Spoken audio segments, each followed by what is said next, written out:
My name is Big Kuku. I handle marketing and communications for Big Kuku. And first and foremost, I want to appreciate the Almighty God. Let's give a hand of applause for God for getting us here. I also want to appreciate every one of you for making time and answering our client call. I want also to apologize. Sorry, we've kept you waiting, but we are happy that we are here and we are about to start the program. So I'll invite Mtaani, who is head of our factory operations, to lead us in a word of prayer. Mtaani, the floor is yours. We are here to appreciate and to honor your name. Your goodness and mercies are upon our lives, and we are really grateful that, Lord, you've gathered here for a purpose. We are here as a team, as a family, just to seek your guidance, your grace of our lives in everything that we do. And just like you said that, God, you're going to bless the work of our hands, it's our prayer tonight. That as a family, the Big Kuku, as a family and the entire people who are supporting this, we commit ourselves before you. It's our prayer that you will help us to achieve the objectives that we set ahead of us, all for the glory and honor of the name of Jesus. Father, we thank you and we honor your name. We pray for your grace to reign over our lives. You remember us, O God, in our lives and do us good. Let there be enough grace to sustain us as we do our work and as we look forward to see the destiny that you set for us. We lay our lives before you and we commit this meeting before you. Everyone that will speak, Father, remember them and help them the understanding and the wisdom that comes from above. We thank you and we honor your name for who you are. This is our humble prayer in Jesus Christ, our Lord and Savior. We pray and believe. Amen. Important that as protocol dictates, to introduce, as we also welcome here. We welcome you here. So for us, the host, Big Kuku is primarily a chicken marketing company. Particularly, that's how I would introduce the company that is hosting you guys here. And we're here to talk to you farmers. We're here to have a dialogue, we're here to have a discussion on how we can be able to influence each other's success. Kwa hivyo, I want to really appreciate nyinyi kutengeneza time kukuja hapa. And with that, no further ado, I want to introduce our CEO, Mr. Stanley Gitau, to just introduce you guys formally to this meeting so that we can get started. Thank you so much. Thank you, David.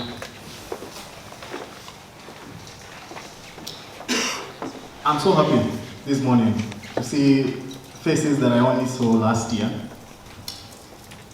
My good friends, my partners. I'm happy to see people who we've walked this Big Kuku journey with for a long time. Some of you have sold chicken to us. Some of you have shared your challenges with us. We've bonded for a long time. And seeing this meeting is mainly just our way of saying thank you. And so I start by introducing myself. My name is Gitau Boro. Boro is on the way coming. This is the inspiration behind why this company stands today. I've grown up in a chicken farm. Right from when I was a small boy, I've come to learn how to grow chicken, how to farm, how to process the chicken. And today, as you get to hear, we've made a few steps forward since when we last met. The reason you're here is because you did accept our call of invitation, and we sent it to a wide group of us. But because you're here, then to me, I'm very happy because then you're the people who've chosen to walk this journey with us. And so I have a couple of friends and I would like to introduce them. These are friends who have helped us to support this group, or rather this meeting. And the first person I would want to introduce comes from Backbone Feeds Limited. I believe Mr. Anthony is around and his team. Okay. He's right there. He will have a chance to speak as well as introduce the team. But in case you're looking for them, there they are.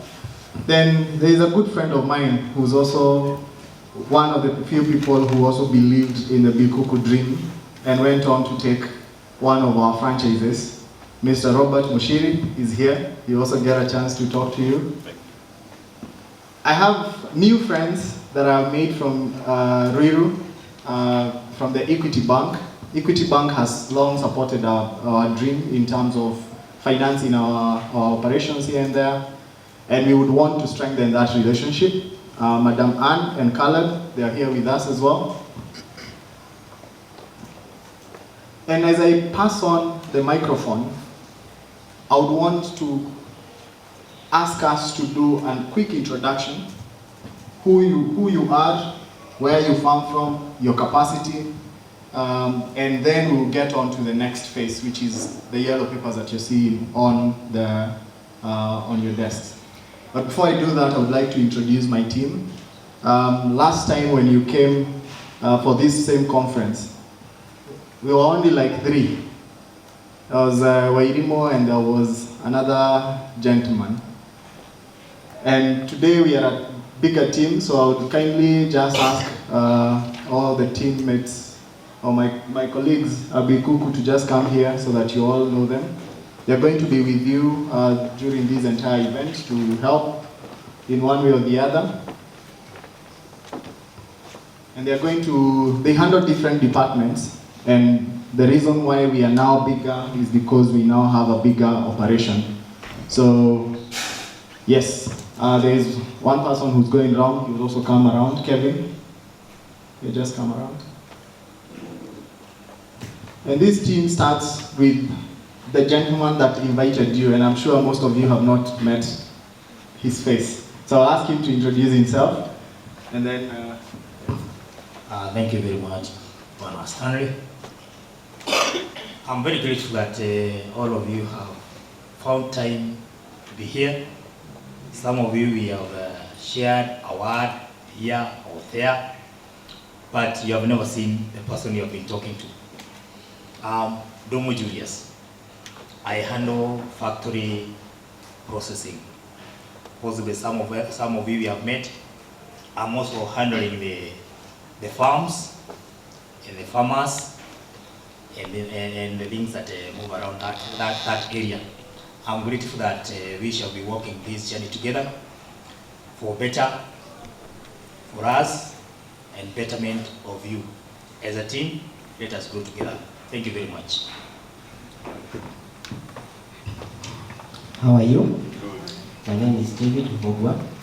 I work together with Big Kuku. I handle the operations, and most of the time I'm at the depot in Ghana.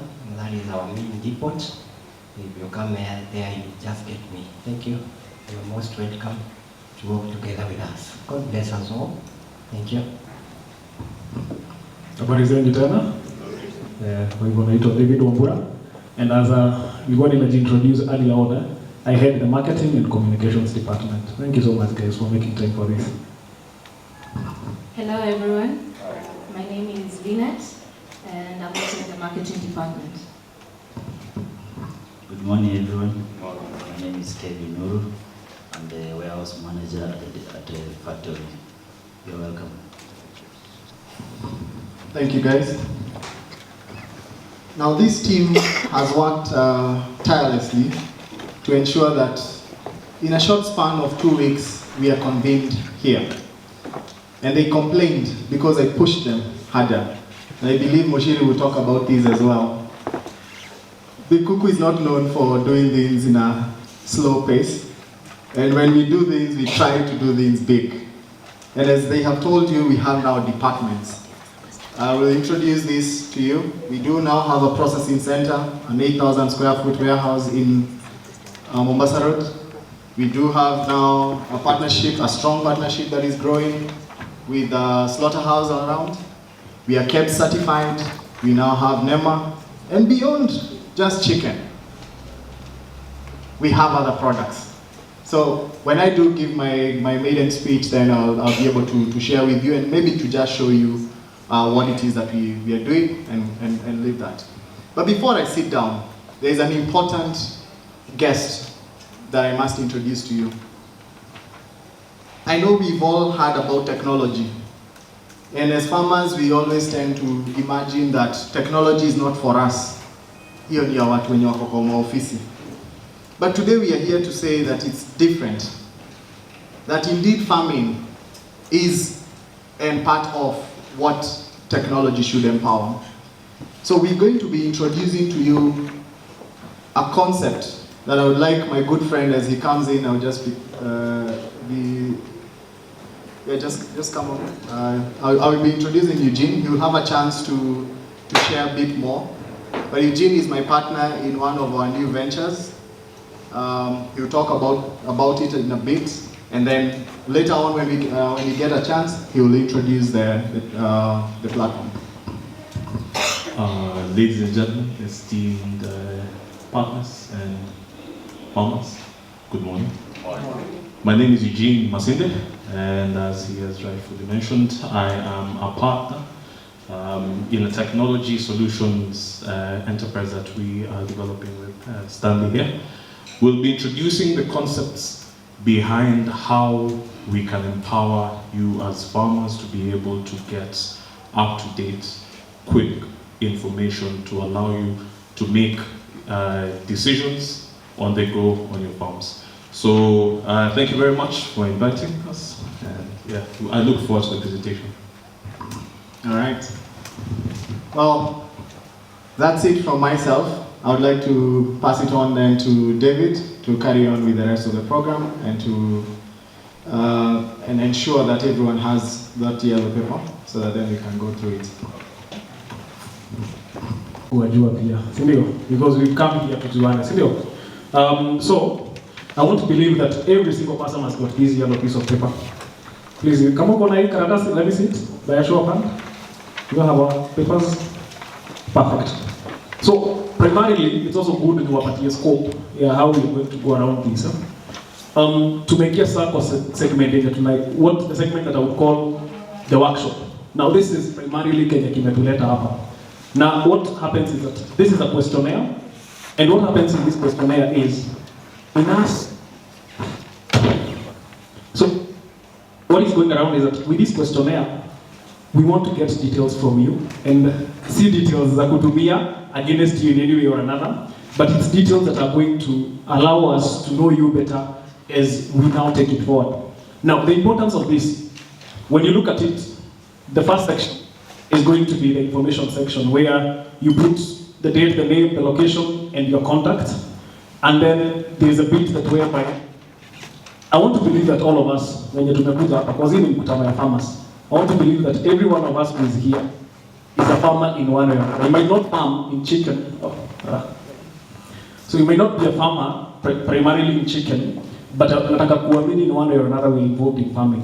So what we want to know is, number one, so once we get your information, yenye imebreakiwa down hapo, would like you guys to highlight the challenges. Let me just move kidogo. So there is a bit, we want to make this as simplistic as possible. Kwa hivyo ukienda kwa section ya challenges,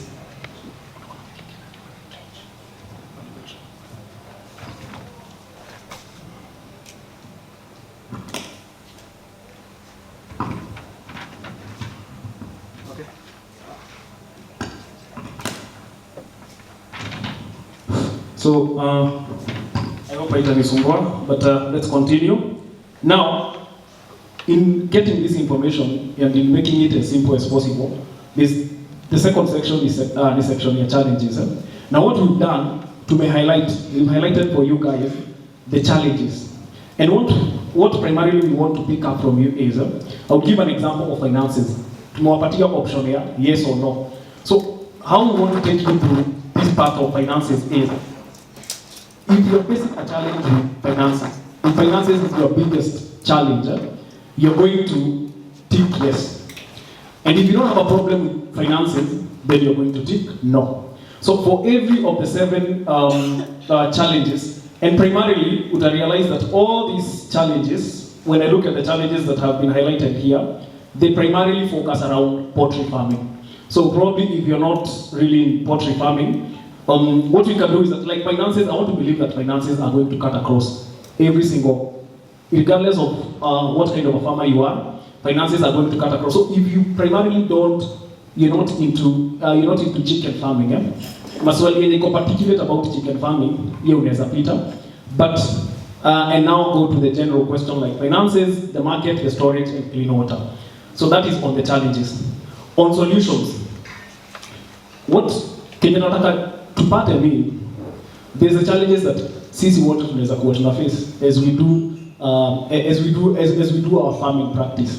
Kwa hivyo, once we've gotten the information on the challenges, once you've highlighted your challenges as a person or your challenge as a farmer, we want to go to the second section of solutions. Now, we've highlighted for you the different types of solutions, from bank loan all the way to donations. Now, when it comes to the solutions is, after we highlight mashida zako, what are the solutions? What solutions do you feel are going to solve your problems? So let me give an example. If your problem is finances, do you feel that a bank loan is what is going to solve your solutions? If not, is it a circle loan that is going to solve your solutions?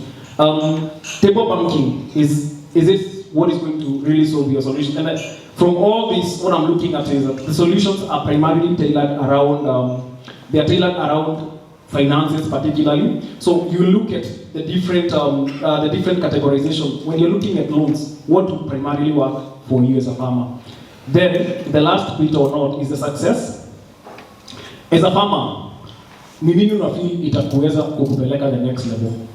Penye uko saa hizi, let's say your venture is not profitable or your venture is not successful, what is that one thing that you feel when you take up, or what the one thing that you feel when it happens to you, it's going to make a difference? Hiyo ndio itakuwa game changer kwako. So that is what we've highlighted. We've highlighted four of them, from availability of market to creation of employment. And the way I want to focus this name, when you look at yourself, when you mirror yourself, and you talk about being successful in farming, what comes into mind? So is it, because there's a bit I'm looking at creation of employment. When you create an employment, do you feel that is what is going to make you successful? So you're going to tick either of the four options that we've given you. And now from that, what you're going to do here, because this might be very generalized, my team is going to come to your individual tables as we fill in this particular form. Sherry, I hope you've shared the Manila paper. Have you shared the Manila papers? So we need to share the Manila papers. So as she shares the Manila papers, right now, session 1, itakuwa more of you as an individual. Wewe highlight mashida zako na solutions zenye una feel you'd like to take up. And as we go now to the next segment, let me allow Julius to come now and highlight the other bit of, after we highlight as a person your shida zako, how do we go on to the next thing? So Mr. Julius, take up sasa. Lugha yetu, although we can use all the languages, tunaweza kutumia Kizungu, tunaweza kutumia Kiswahili, and those are common languages. Hiyo karatasi vile David anasema, it is true, kuna hiyo section iko hapo.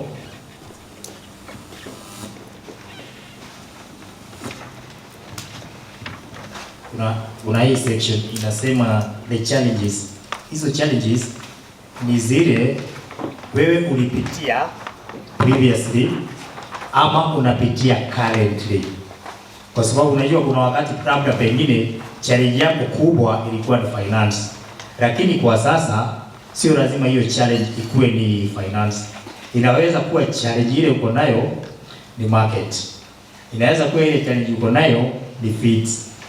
Unaweza kupata feeds. But what are we talking about feeds? Feeds, chakula si chakula tu. Na nyinyi ni wakulima. Some of you are veterans. Wamelima kwa muda mrefu sana. It is quality feeds. Si kuna chakula mtu anaweza kupatia kuku for almost 2 months. Inakuingia kwa mfuko, inakuingia. And finally, you end up not making any profit. Kama hiyo ndio ile challenge unapitia ama umekuwa ukipitia utainote. I know kuna challenge nyingine ambayo huwa inasumbua wakulima sana ya maji. Kama challenge yako imekuwa ni maji, inote tu hivyo. Solution. Hizi solution tumesuggest, they are not final. Hii ni solution ambayo labda when you are starting your business ama farming, ile challenge ulikuwa nayo, it was solved by a sacco or a bank. See, our colleagues are here. They are part of the solutions. That is why we have combined forces or energies with our partners so that the challenges that Big Kuku will not be in a position to solve, will introduce you to a partner who can solve the same challenge. Are we together? Labda wakati huo ile challenge ulikuwa unapitia, it was solved by table banking or your own finance or some donation from somewhere. Lakini sikumaanisha ati shida huisha. They were solved then. Currently, what are you going through? Kwa sababu kila mtu, si kila mtu saa hii ako na challenge. Ile challenge hatuwezi ongelea ni challenge ya school fees. Kwa sababu saa hii hapa tuko kwa mkutano wa wakulima. Si kweli? We are talking about kulima sasa. Ni zile challenge mtu anapitia wakati wa ukulima. The success. Hapo kwa success unaweza kutani hiyo karatasi hii side nyingine haijaandikwa chochote. Everybody maishani, hata kama ni yule mtu anaonekana akiwa juu sana, akikupatia safari yake mahali alianzia, utaona kumbe hata mimi niko kwa stairs. Huyu alianza hata ameanza chini ya stairs. He started from below zero. Na below zero ni kumaanisha huyo mtu alikuwa kwa shimo.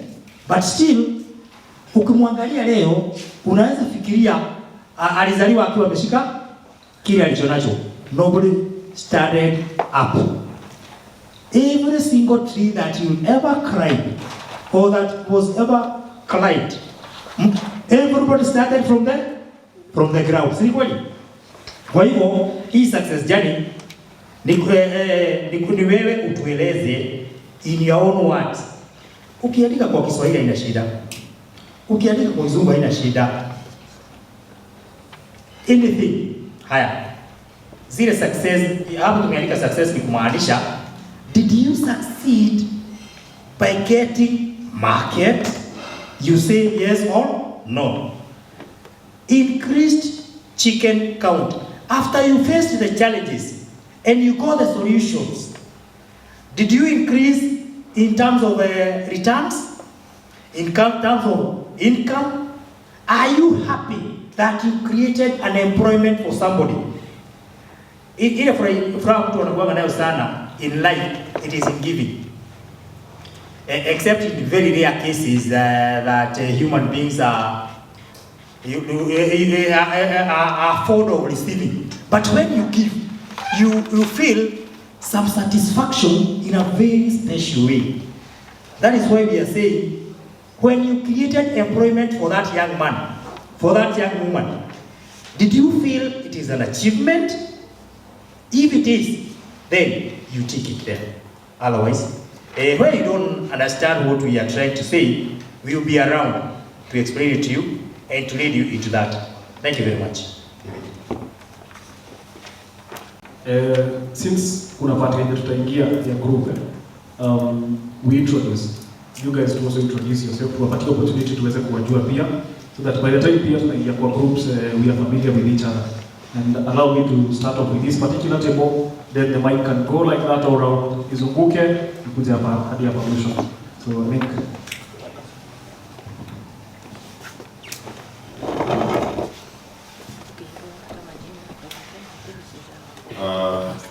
Good morning, ladies and gentlemen. My name is Robert Muchiri. Here. Stanley mentioned about me because we have interacted with him. At one point, as a feed salesperson and a technician for broiler farmers. I've visited many of you in their farms in my capacity as a sales and technical person in the past. But today I wear another cap, that I am the first amongst the people who believed in the Big Kuku brand, and I took the challenge of representing Big Kuku in town. So we have a shop outlet for selling chicken at the bus station. That lane where the ladies get Q-Tex, if you look for a Big Kuku sign, where the gentlemen are very aggressive to make your nails, that lane, where there are no cars but people walking. So that's where I have my shop, where I distribute products from the Big Kuku slaughter place. I have my friend here. I will introduce him because he might not know what to say. So in my venture as a farmer, I'm working with him. He's called Ben. So he might not be a farmer, he might not be, but I told him, come and hear what we are doing. You want to say hi? Thank you, Robert. Habari yako? I know Swahili kidogo. My name is Benhar Thakur. I'm a strategist. I work with various companies to develop their businesses. So I was invited by Robert today for this. So I'm just a guest. I'm learning. Thank you very much.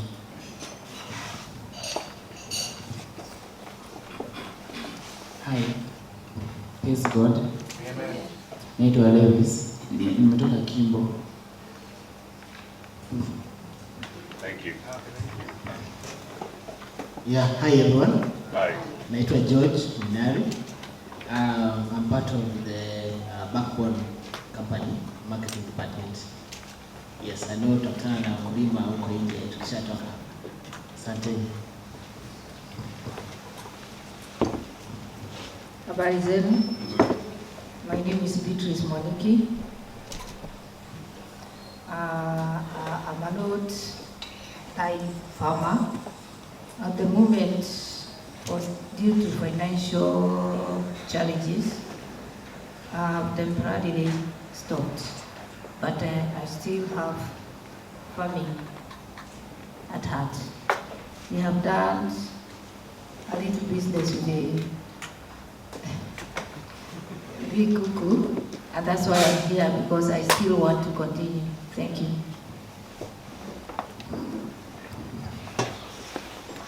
Good morning, everyone. Good morning. My name is Eda Jane.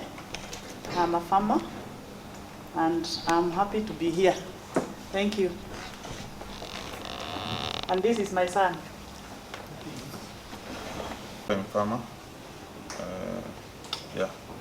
Along, my site is along Makongeni and the Goingwa side.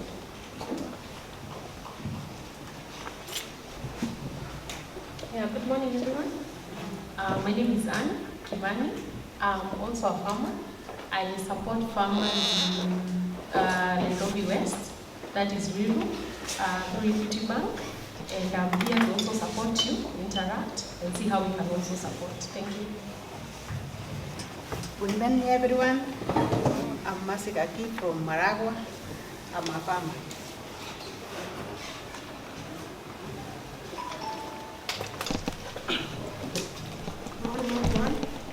My name is Florence Wambui, and I'm a farmer situated at Untitled.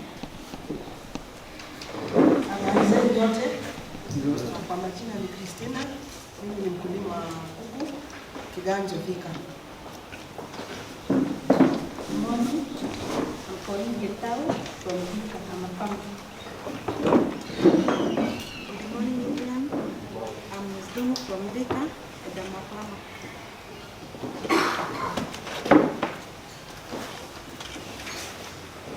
Morning. My name is Wambui. I am a farmer. My farm is in Maragua. Hi everyone. I'm Naomi from Kenyatta Road, and I'm a farmer. Good morning everyone.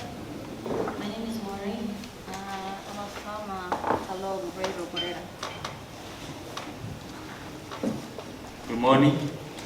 My name is Anthony Mugaga. I'm the salesperson Backbone Feeds. Wangapi hapa wanatumia Backbone? I have 2 ambayo wanatumia Backbone. I hope the rest will join on board.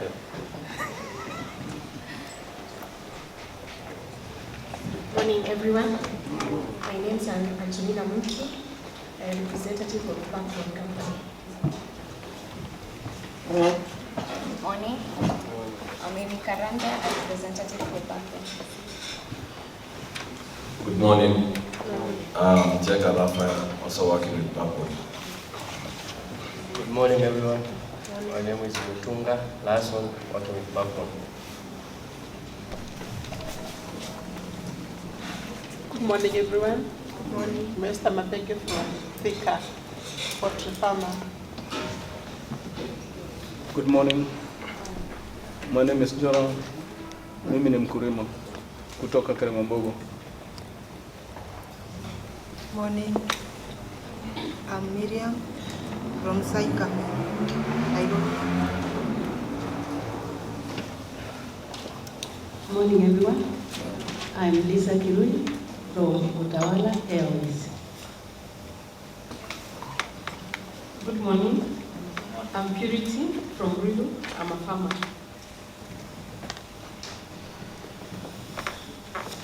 The next speaker, I would like to introduce him. He's my dad, but he's also the chairman of the board, Big Kuku Poultry Processors Limited. Help me welcome Wanaboro. Habari zenu nyote. Good morning. Good morning.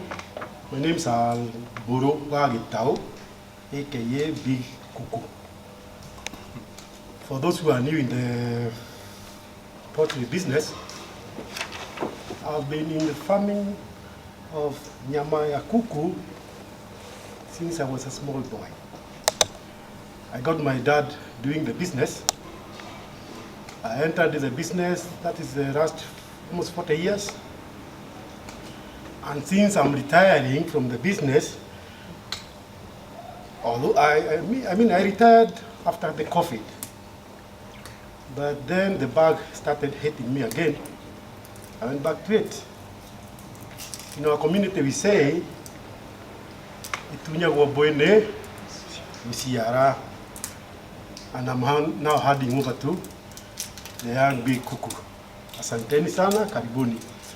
For those who are new in the business, I think it's the only business that you invest, and in only 35 days you realize your profit or your loss. So you are able within a year to make 6 to 7 crops. You can if you are doing the city market kind of business, if you are doing 7 crops, you make 3 crops, you make money, 4 crops, you lose money. Am I making myself clear? Yeah. Yani, December and January you make some money, February, March, around April, wakati watu wote wanalisha kuku, you lose money. And then maybe around August unapata kidogo, September you lose money again. So 4 crops you lose, 3 crops you make money. And I'm sure after this meeting, you realize why Big Kuku is coming to the rescue of the farmer. Yeah, through education, through seminars like this, and those who are Christians. Tunasemaga nifundishe mara mingi. Hakuna yule mtu anajua kila kitu, si ndio? When it comes to feeds, when it comes to management, when it comes to marketing, we are learning by the day. Karibuni sana, tutaongea mengi.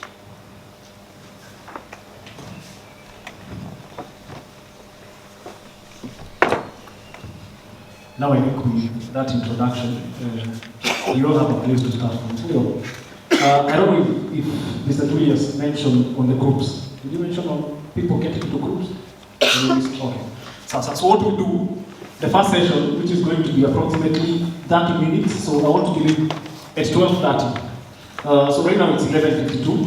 So primarily between 15 to 30 minutes. So maximum we have until 12:30. Primarily we want by 12:15 tutakuwa tumeassess. Kama tutakuwa tumemaliza to fill in the forms from an individual point of view, we want to put you into groups.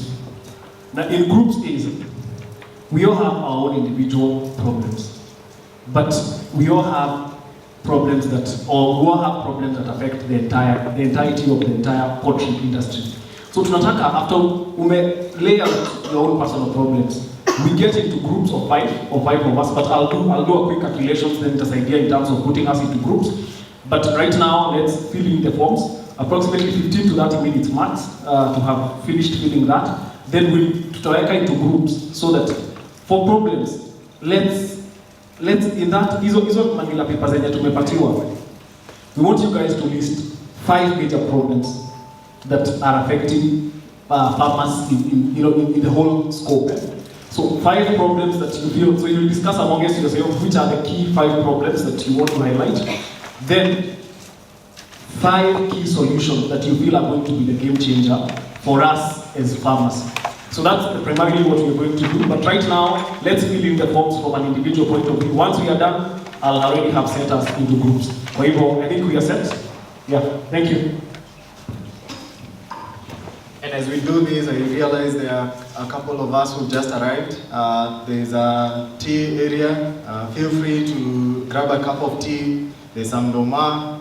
There's some good, there's some good stuff. So just feel free to walk over there as you come back to the tables. As my colleagues are saying, it's really just to get your personal opinion. What are your key challenges? But then this entire space is here for us to think about what else do you think we have not looked at.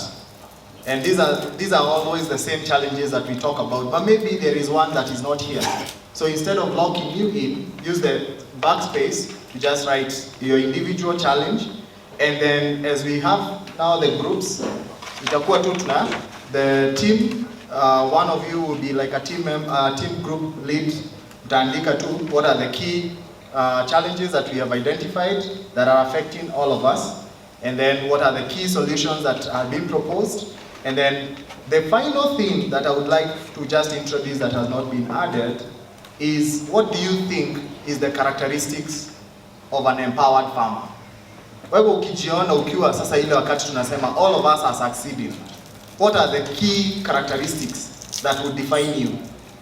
A farmer, in this case, of course, kila mtu anasema pesa. Kuwe na pesa kwa mfuko. Beyond money, what else can we define? This way, we are then able to form a collective vision of what we want to do in order to empower more farmers to actually have all those characteristics of that empowered farmer. So for the time being, let's break into that, take that time, and then we can reconvene. For those who need some tea, some water, a bathroom break, kindly feel free. There are attendants out there who can also help you to point you to the right location. Thank you.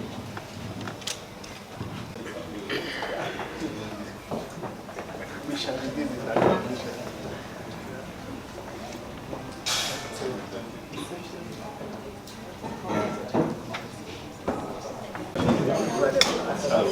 Go through the book, I will show you.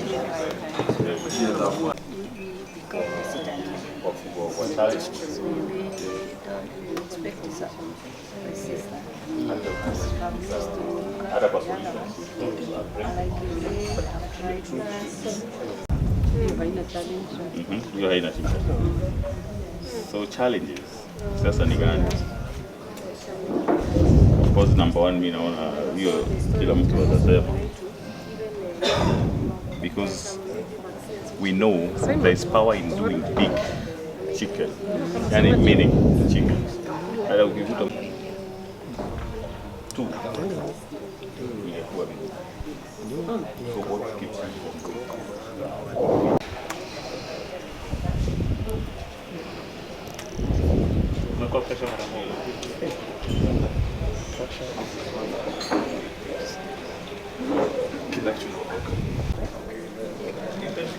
Naona saizi kila mtu amesha maybe the challenges anapatanga what now we are saying Ni challenge gani kama sisi tuko tunapenda? So we are manual. We are adding.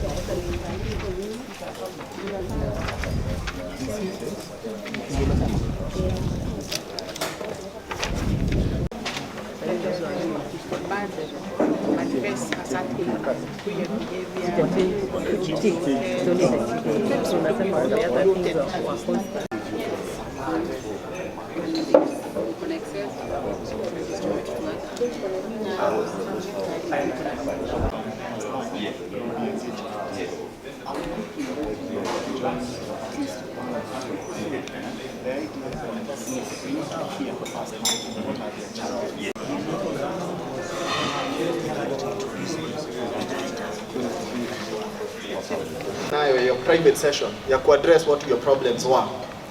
Sasa tuna share kwa team tujue shida yenye umeandika ni gani, huyo ameandika gani, huyo ameandika gani, huyo ameandika gani. Kisha kuna zenye problems zenye zinatuhusu sisi wote. Ndizo tunaziweka kwa side moja kwa utu to sticky note. So kama hawa wame identify diseases na wakaandika a small note, especially kama mkulima ni mpya.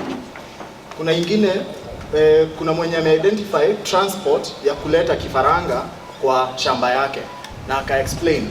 Ina depend sana sana na the number of birds.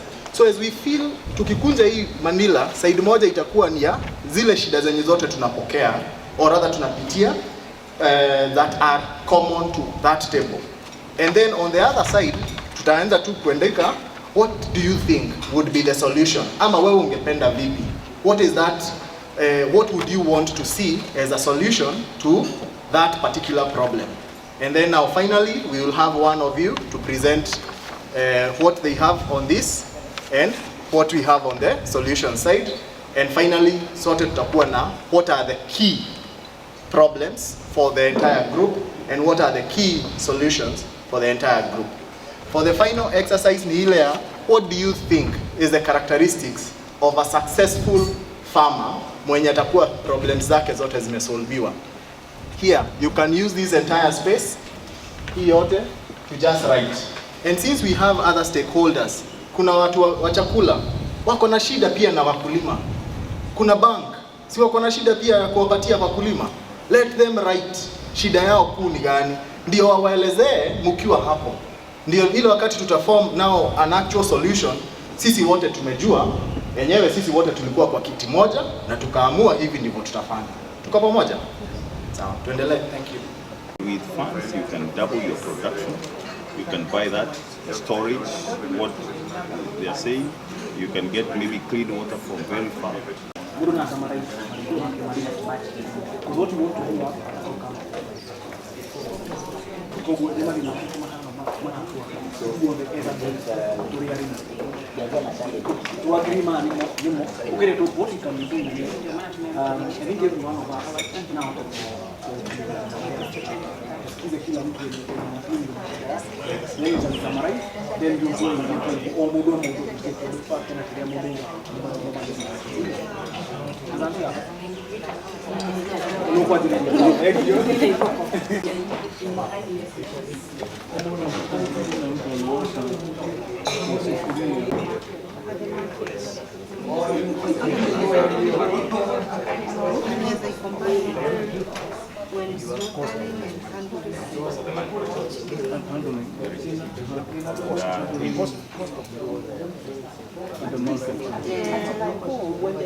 Sana sana ile mura kuchitia. Muchiri na distribution kana ni bora kabisa yake. Uhuru hoe kama ndio bado hela la common so.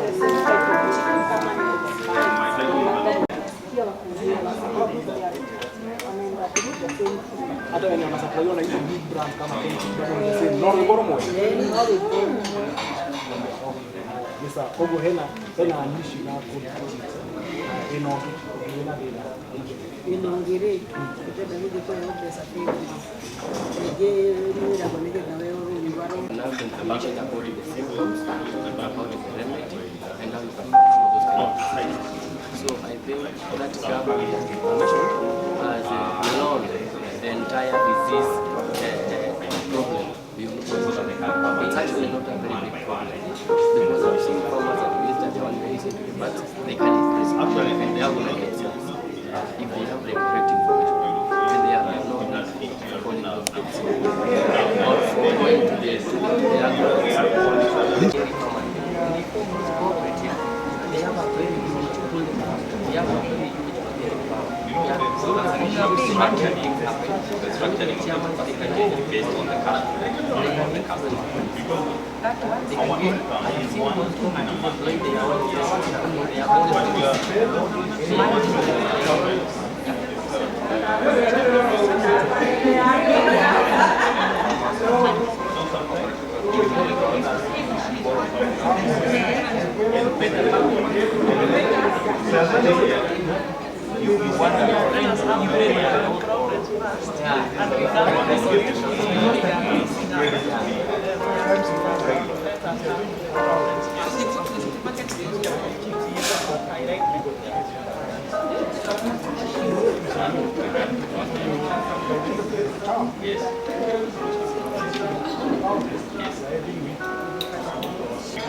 own vaccination is full. But that's 6 weeks.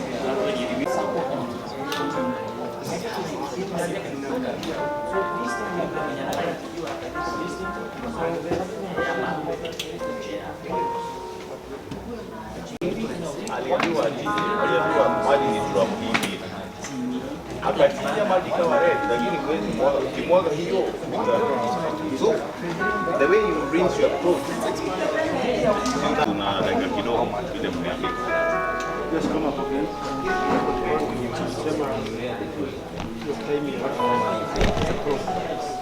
You know what happens?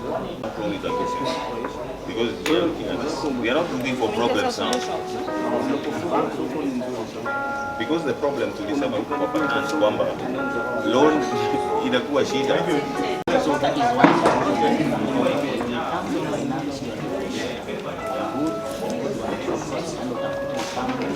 na hapa nyuma kumbuka tulikuwa tuandike characteristics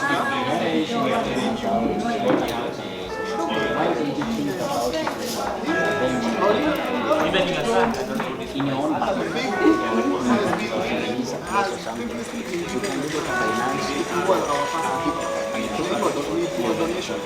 so even for you kama unahitaji tuiandike sisi ndio tunaweza kuongea na kitu vizuri wanatokea hizo reference sasa now, let's say you were expecting to sell your produce at 400 shillings. Then can you this at 400 shillings? So that by the time you're going to the market and you find the price is 250, you compensate it for 400.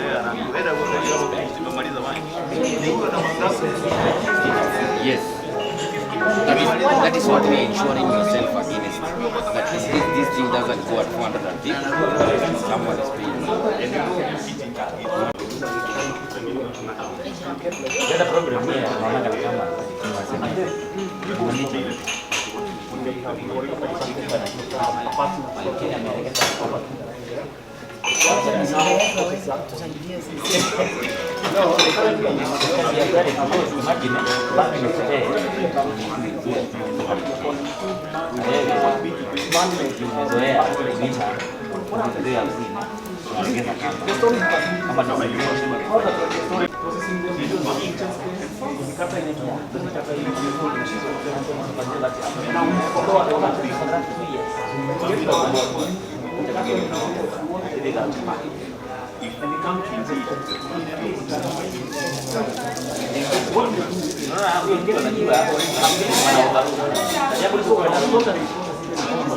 Currently, are you buying back from farmers?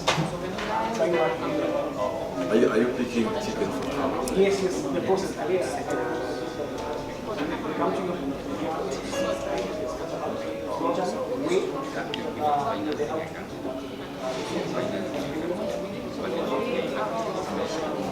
All those discussions we had.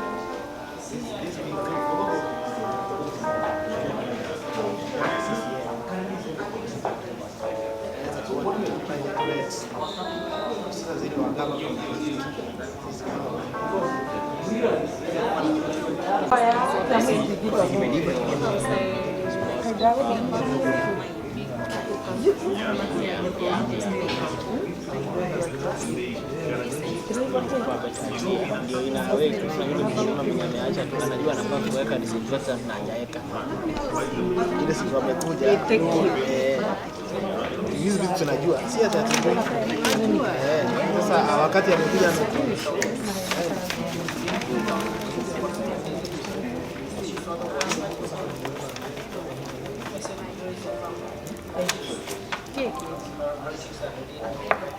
No, let's go to the If anybody, si hata tunaweza saidiana, tunaweza sema hata hii team tumeamua represent we receive from our customers. And secondly, we'll have also Bwana Muchiri, who will also speak about the challenges that he faces at the franchise in town and what opportunities he has seen that could be of benefit to all of us. After Muchiri speaks, then we will have Backbone come also and make a presentation. And after that presentation is done, then we will hear from our good friends at Equity Bank. And then after that discussion from Equity Bank, we'll then have a final session spoken, led by Eugene. A few minutes, we'll get into another test using our phones to try that system that we talked about. And finally, we wrap it up. My hope is that by 2:15, we are all enjoying lunch and we are able to proceed for the rest of the day. But the day is not over. You are here, your friends will also be around, so it's going to be like another networking lunch to now catch up on the beyond work. Sila ni Friday. Kishafika 2 p.m. sasa tunaanza sasa the social bit. Okay? All right. Let's wrap up and then select one person in your group to represent. David will go around with the microphone. Thank you. We are humbled to sit with the chairman of Big Kuku and many other recognized farmers and bankers. So we looked at the challenges that were there first in the questionnaire and also the solutions. So in terms of the challenges, we started with the financing and how we are proving that we are having a challenge of financing is that we know many farmers who have closed shop because of lack of capital, and we also have many farmers who have remained small because they don't have money to expand. And why is it a big challenge? One of them, we noted that agriculture is taken as a high-risk venture. Most people do not want to put their money there because you may come and say your chicks died and now you don't have money anymore. So it's taken as a high-risk venture. Again, there was the issue of the cost of financing. We noted that loans are very expensive. Also, availability of loans was noted as a challenge. There's also the challenge of the gender aspect. Most of the farmers are women, and most of the title holders are men. So you find you're going to a bank, you want a loan, but the title is not in your name, and the man who is not the farmer does not want to risk their land by giving you the title to go and get the loan. So that was also noted. Again, another thing we noted as a challenge is the fact that broilers are not a monthly venture. When you get a loan, the bank expects you to pay monthly, and yet you don't sell your broilers monthly. Mostly, we have a cycle of around 2 months. So we noted that the farmers really suffer for the months that they are having a break. And so we are requesting the bankers to consider our cycle so that when they give us loans, they give us loans that fit us. I'm looking at the challenges first. There's also the issue of the quality of chicks, which we noted as a challenge. We noted that some of the suppliers give us less quality chicks. So you find we have chicks, they are not growing. Others, they give us chicks that are disabled. So they will distribute across all the farmers instead of discarding the ones that are disabled at the point of maybe hatching. Again, there was a challenge of vaccines. We noted that the quality of vaccines may not be the problem in terms of the manufacturing, but there's a problem mostly in terms of farmers. We either give at the wrong time, or we give wrongly, or we don't give. And therefore we have them affecting the chicks. The issue of market was quite heavy. We noted market is a big issue. And some of the aspects we noted is that, for one, there's a lack of consistency in prices. The same week it could be happening to 80, the same week you have to 50. There's lack of consistency also in terms of quantity. Today you call this buyer, he wants only 500. Tomorrow he wants 5,000. So you cannot be able to tell how many chicken are needed at a particular time. There's also the lack of consistency in sizes. Today they tell you they want small chicks. Tomorrow, you take small chicks, they tell you this is too small, they're buying it up, lesser cost. Then the other day, you take big chicks, they tell you this is too big, they're grading it differently. So there's lack of consistency in that. There's also lack of organized institutions. We know like the cattle farmers, we have the Kenya Dairy Board and the rest. Which organizations we have for chicken farmers at the national level? We don't have. Issues of cooperatives. The other farmers have cooperative societies where they're able to put up their resources and they can access funds, which we don't have as chicken farmers. Chicken farmers also do not have government subsidies in terms of market. When there's drought in northeastern, the government buys off the cattle and brings them to KMC and slaughter. For chicken farmers, what happens? We don't have anyone coming to our rescue. And then for storage, which we also saw is another challenge, the issue we saw, one is that we don't have a way of preserving our chicken. Once they are ready, they have to go to the market. And again, if we preserve, cold storage is very expensive. For one, building cold storage is very expensive. Again, maintaining it is also very expensive in terms of power. And also in Kenya, someone said we can have a national blackout. So in case there's a national blackout and you have your chicken in cold storage, what do? Backup power is also very expensive because then you need a generator. Still on storage, the perception of Kenyans with frozen foods. Someone will tell you, nauza kuku, ilikuwa kwa freezer. If it was frozen, they think it's less quality. So we need to educate people on that. Also, there's the issue of lack of education on storage. Even me, I got surprised to hear there are steps that you're supposed to take to freeze a chicken. I didn't know. You're supposed to put it in cold water for I don't know how many minutes. Then you're not supposed to put it directly in the freezer. You're supposed to put it, I think, in the fridge to a certain temperature before you... I don't know, even right now, I'm not still very sure of the process. We are a champion. Yes, so many of us do not know. So if we don't know, then we are not able to store them correctly. The issue of water is also a challenge. And the main challenge is contamination during consumption, especially for those of us who are using the automatic drinkers. There's also the issue of availability of consistent water supply. Most of us, like in the town areas, maji ya kanjo inakujanga like 2 days or 3 days a week. So you have to look for a storage. Then another challenge that was not listed, but we thought it's a major challenge, is the issue of waste management. One thing that our group was noting, we will always have a challenge as long as we are slaughtering chicken in our homes. And I think most of us here, that is what we do. Because you're left with the intestines, you're left with the feathers, you're left with blood water, you're left with all those things in the compound which contaminate the chicken that you bring in the consecutive periods. Some of the solutions that we have identified, one of them is access to affordable bank loans. And affordable was key for us. Of course, we had talked about the cycle to be extended to 2 months. And we were requesting, because of the issue of collateral, that we could have banks getting into agreements with the buyers or the producers of feeds. And then we are able to access as a kind of a trust.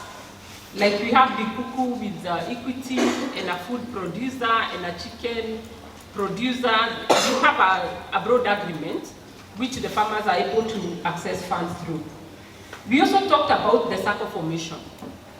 So if you're able to form a circle, then we are able to contribute some money into it, which we can be able to access or lend each other.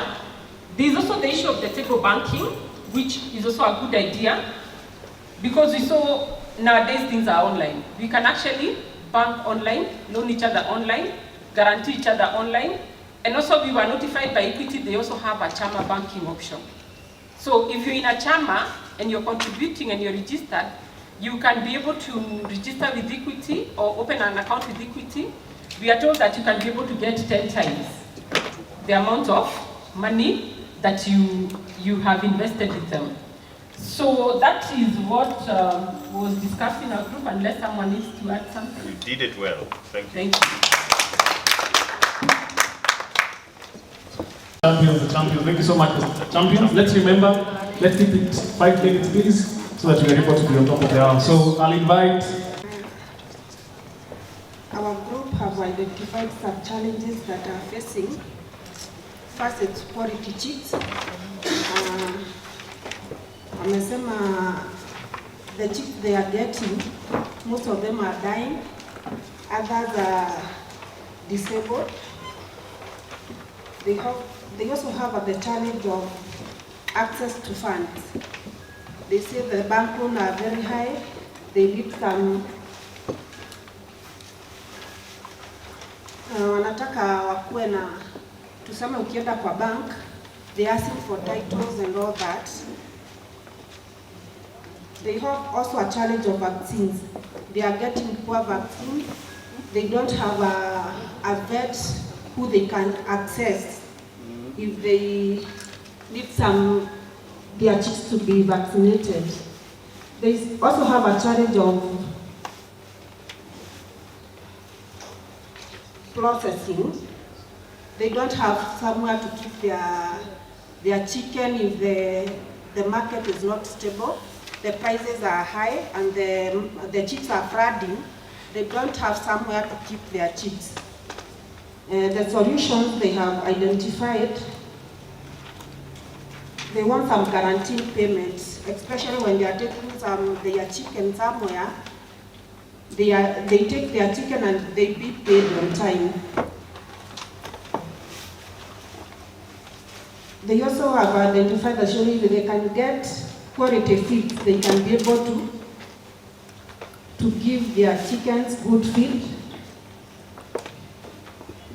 There's also, if they can get their market stability, na storage facilities.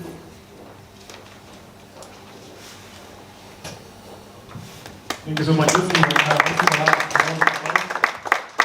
Probably one area that I'm feeling that probably we're not really highlighting, and we can just break it. 2 minutes. 2 minutes you look at your solutions. 2 minutes you look at your problems. 2 minutes let's look at the success story. What are the characteristics of a successful farmer? What would you want to see yourself to be categorized as success? So probably the next coming group try to highlight that particular part. So I'll add 1 more minute. So 6 minutes. 2 minutes for each category. So I'll allow this group to come in. So let's give them a round of applause.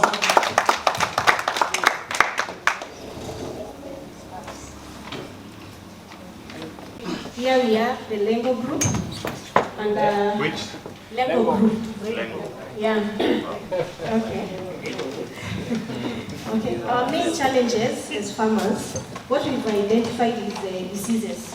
The farmers, especially at the start, farmers get these challenges of diseases whereby you find that there is maybe a mortality rate at that level. So that is one key challenge to farmers. Number 2, there is a waste disposal, especially in towns, whereby you find that farmers, they normally get that challenge of the manure, the carcasses, the feathers. Those challenges, maybe where will they dispose them? That's another key challenge, especially to those who are in towns.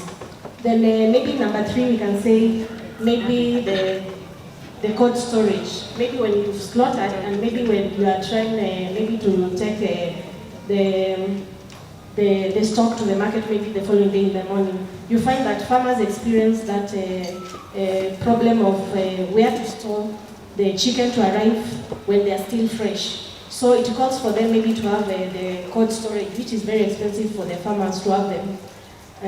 Then number 4, we can say that they normally also experience maybe delays on the chicken deliveries. Maybe you're expecting a fresh slot. Maybe the person who is supposed to supply to you, you've prepared yourself, then they don't come. And maybe there is no communication. So at the end of the day, you fail as a farmer. Then another issue we've identified is finances. You find that maybe a farmer who is freshly starting and maybe she has started with a loan, it's a major problem to that farmer.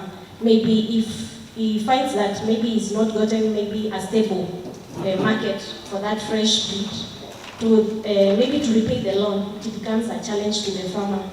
Then another problem we can say is the hygienic part of it. Maybe when you take it to wherever you are selling, maybe you find that those people whom you are selling to, they normally maybe steal from the farmers, especially the weighing aspect of it. You find that a farmer maybe who is not very keen, at the end of the day, maybe you as a farmer, maybe you had said that with that flock, it's around maybe this number of kgs. At the end of it, you find that you get less. So as a farmer, it's a loss. And also the vaccines part of it. You find that maybe sometimes farmers are given maybe expired vaccines. When you introduce it to your poultry, maybe you get mortality rate. Then can go maybe straight maybe to the solutions, which we are intending. We as farmers, maybe we need to have to be assured of the market stability of our chicken. So we are urging maybe the government to do away with the cartels, which are there in between, so that we may get it full as farmers.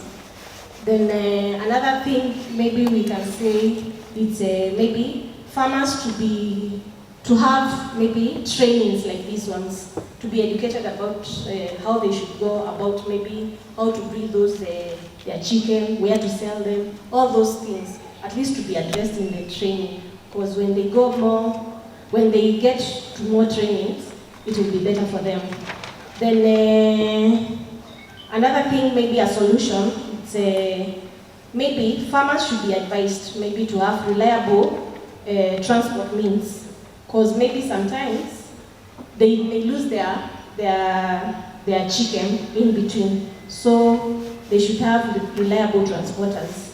And another thing which we are pleading maybe to the government is maybe the government to introduce maybe slaughterhouses for chicken near the farmers. At least whereby with that they can take maybe their chicken, because it's near them, because maybe some of them they are transporting maybe from far.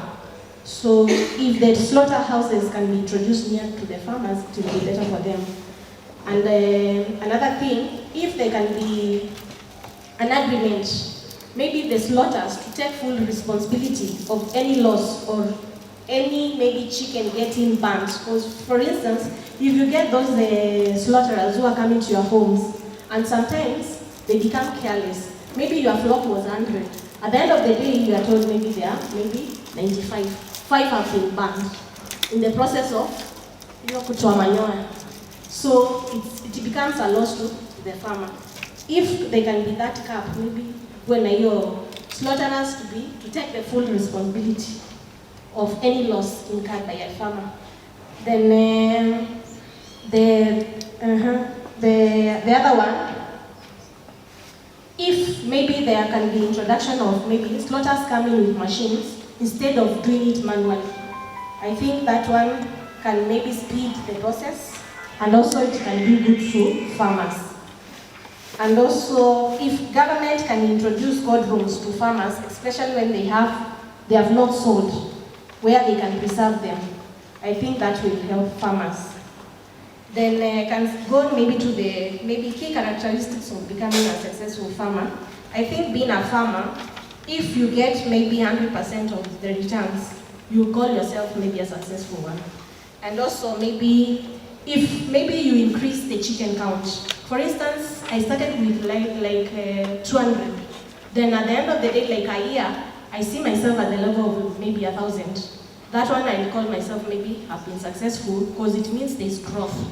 Then also, as a successful farmer, when also you create maybe employment opportunities maybe to your community, you feel that fulfillment as a farmer. I've done much because now I'm having returns. I can employ 1, 2, 3 people.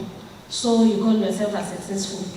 I think, and the last one maybe, when you have increased income. For instance, if you are no longer maybe getting loans, maybe to increase your chicken count. So you call yourself maybe a successful farmer. Thank you so much.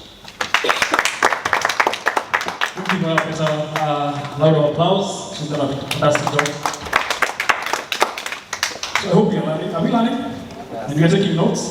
Yeah, there's also a lot that you're being able to digest. And I know the panelists, you're taking in, the speakers who are coming here, because these farmers are expressing what they feel. And I know in all that they're looking for answers from you as the experts. So I'm really looking forward to when the panelists come here, you're able to talk to these farmers, you're able to really. And with that, I want to now. My name is Ligadenti from the dynamic group. We are the dynamic farmers. As the dynamic farmers, we have discussed several challenges. Among them, the lack of authentic breeders. We find that there is no means that we can maybe authenticate the quality of the breeds given to us. Farmers are introduced, maybe you're placed in a certain WhatsApp group. There is no way of validating the quality of the chicks. If possibly there is a way, maybe through networking, we can learn or maybe get some evidences that these chicks perform this way, this day. That will probably help us. The second challenge we had is diseases. Diseases, especially in the beginning phases of farmers, we don't have a certain method of identifying maybe this disease, and what we do is maybe consult independent veterinary doctors, and the medicines offered and services offered are a bit expensive for us. The other challenge we had is market fluctuations. As for the market, we are uncertain of the prices, maybe for those who in the city market areas, contract farmers. Prices are not so. We may sell our chicks this week for a very friendly price. Within 2 weeks, the prices give us a loss. The other challenge we spotted was untrustworthy feeds, where you find that the quality of feeds, in comparison to the prices, is not consistent, and you're not sure how to verify the best feeds. For the fifth challenge, we noted that finances was a common challenge for all of us, where we find that all farmers seek to expand, but the means to expand is difficult, especially because of the previous challenges we've spotted. The sixth challenge was dominant external environment. This can be maybe political,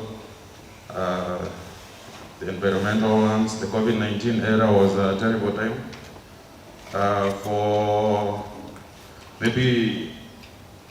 production, maybe levies introduced to the production companies, introduce higher cost to farmers. So the external environment also affects the profitability of our business. We went further to proceed to the solutions to the challenges. Among our first solutions was the diversification of businesses, where since the market is not so stable, diversification is a good opportunity to make sure that maybe if you have a certain number of maybe 2,006, you can store a bit, and maybe if you have a few outlets, maybe a few clubs, yourself, meaning to a Friday. So I diversified by maybe selling the products through my clubs. Of course, at a certain time, when the head starts spinning, your stomach is in need. So maybe a few vendors walking around help me diversify. You find that in such periods, the price, if you maybe sell at the current market prices, it becomes a bit difficult. But now, if you sell at of course, the club prices are a bit exaggerated, so it minimizes the losses. The other solution we come up with was the extension of education seminars. We find that most of the farmers are not sure of the business they're doing. They're not sure of the numbers. They're not sure of the expectations. Maybe within the first week or the first day, these are the required number of feeds for this number of chicks. So you find it's just a business that runs without maybe the accounting sector of the business. You may start with 1,000 chicks. Since you're not sure of the feeds and everything, you find that in every, let's say the next month, you have to go lower because your accounting skills are not well conversant with them. On the education side, we also identified safety issues where you find that, for instance, in rural areas, we are privileged that we could access rainbow. But I'm so sure there are certain farmers in areas that cannot access this place and hence cannot maybe discuss the things we've discussed today. So you find that there are somehow individual farmers that do not have access to education.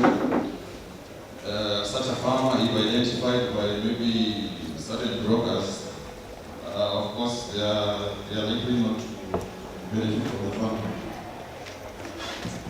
The third solution was quality networking, where as farmers, if we are well organized and maybe consulting higher, for instance,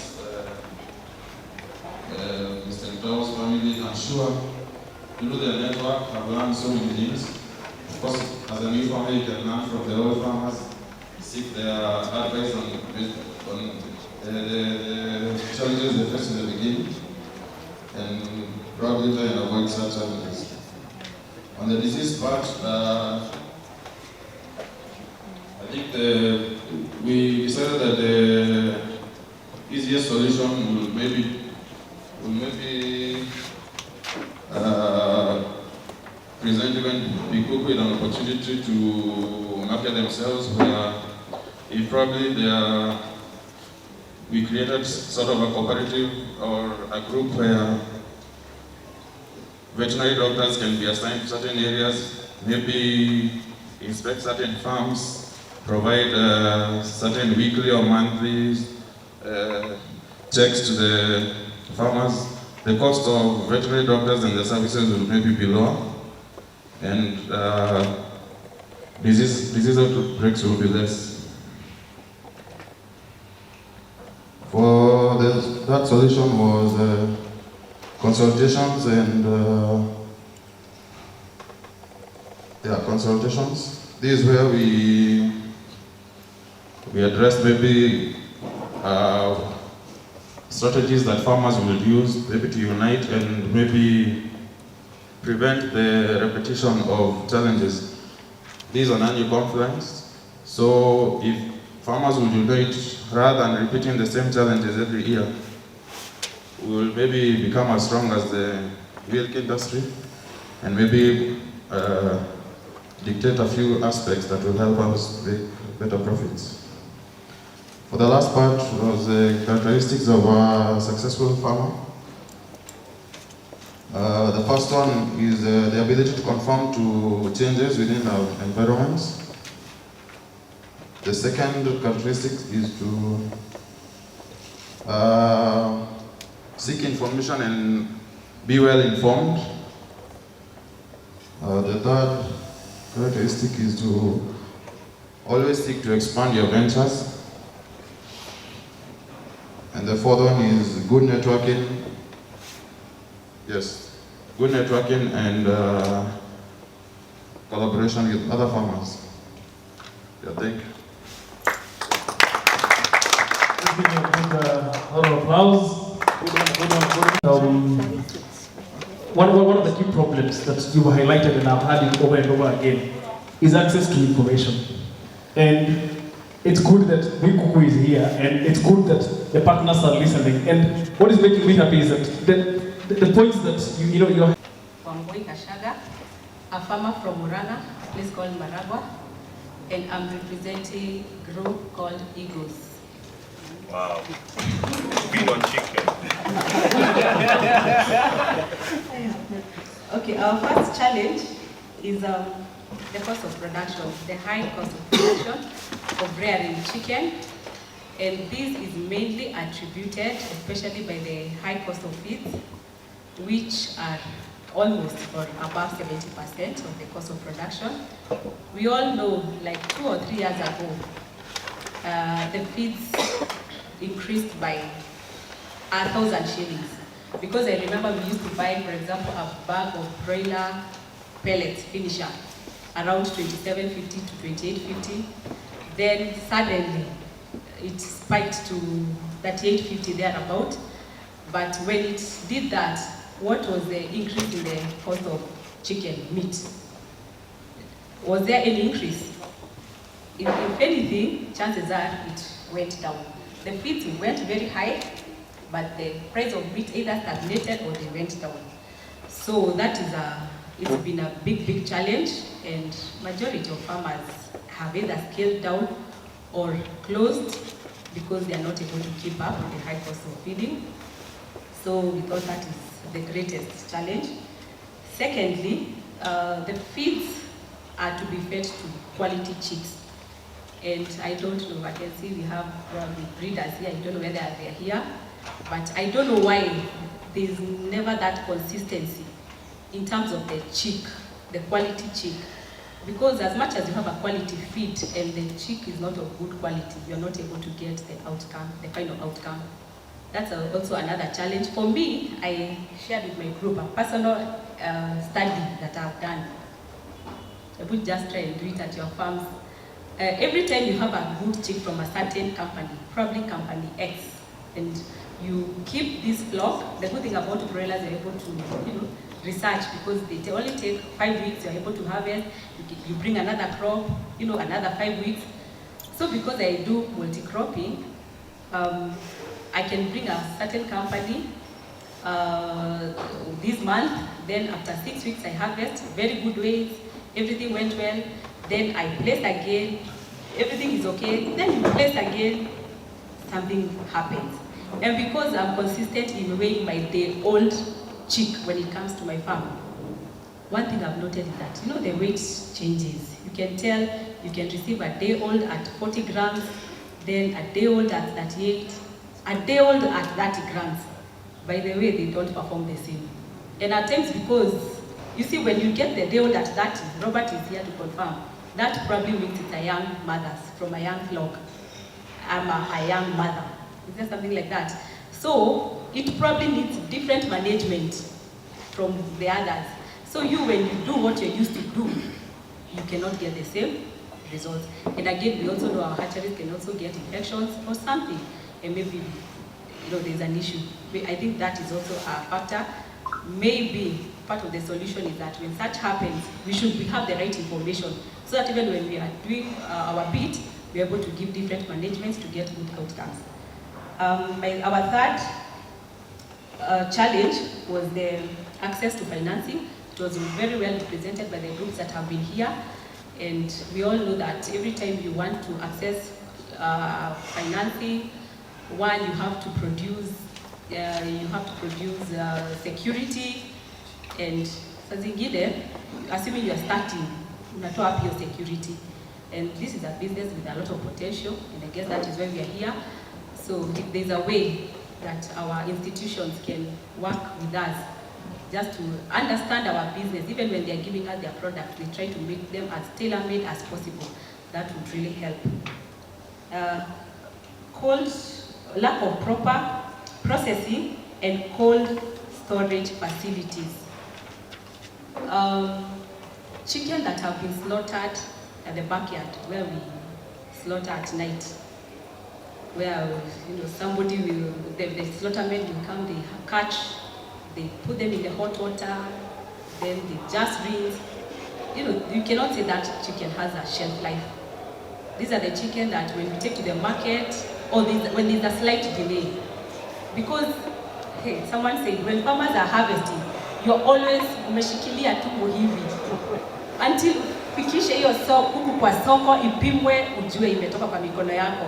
Anything can happen. You can get an accident or an incident on the road, and there's delay. I remember last week, kuna mtu mkulima alichelewa huko Murang'a, alichelewa kufikisha kuku ikafika saa 5.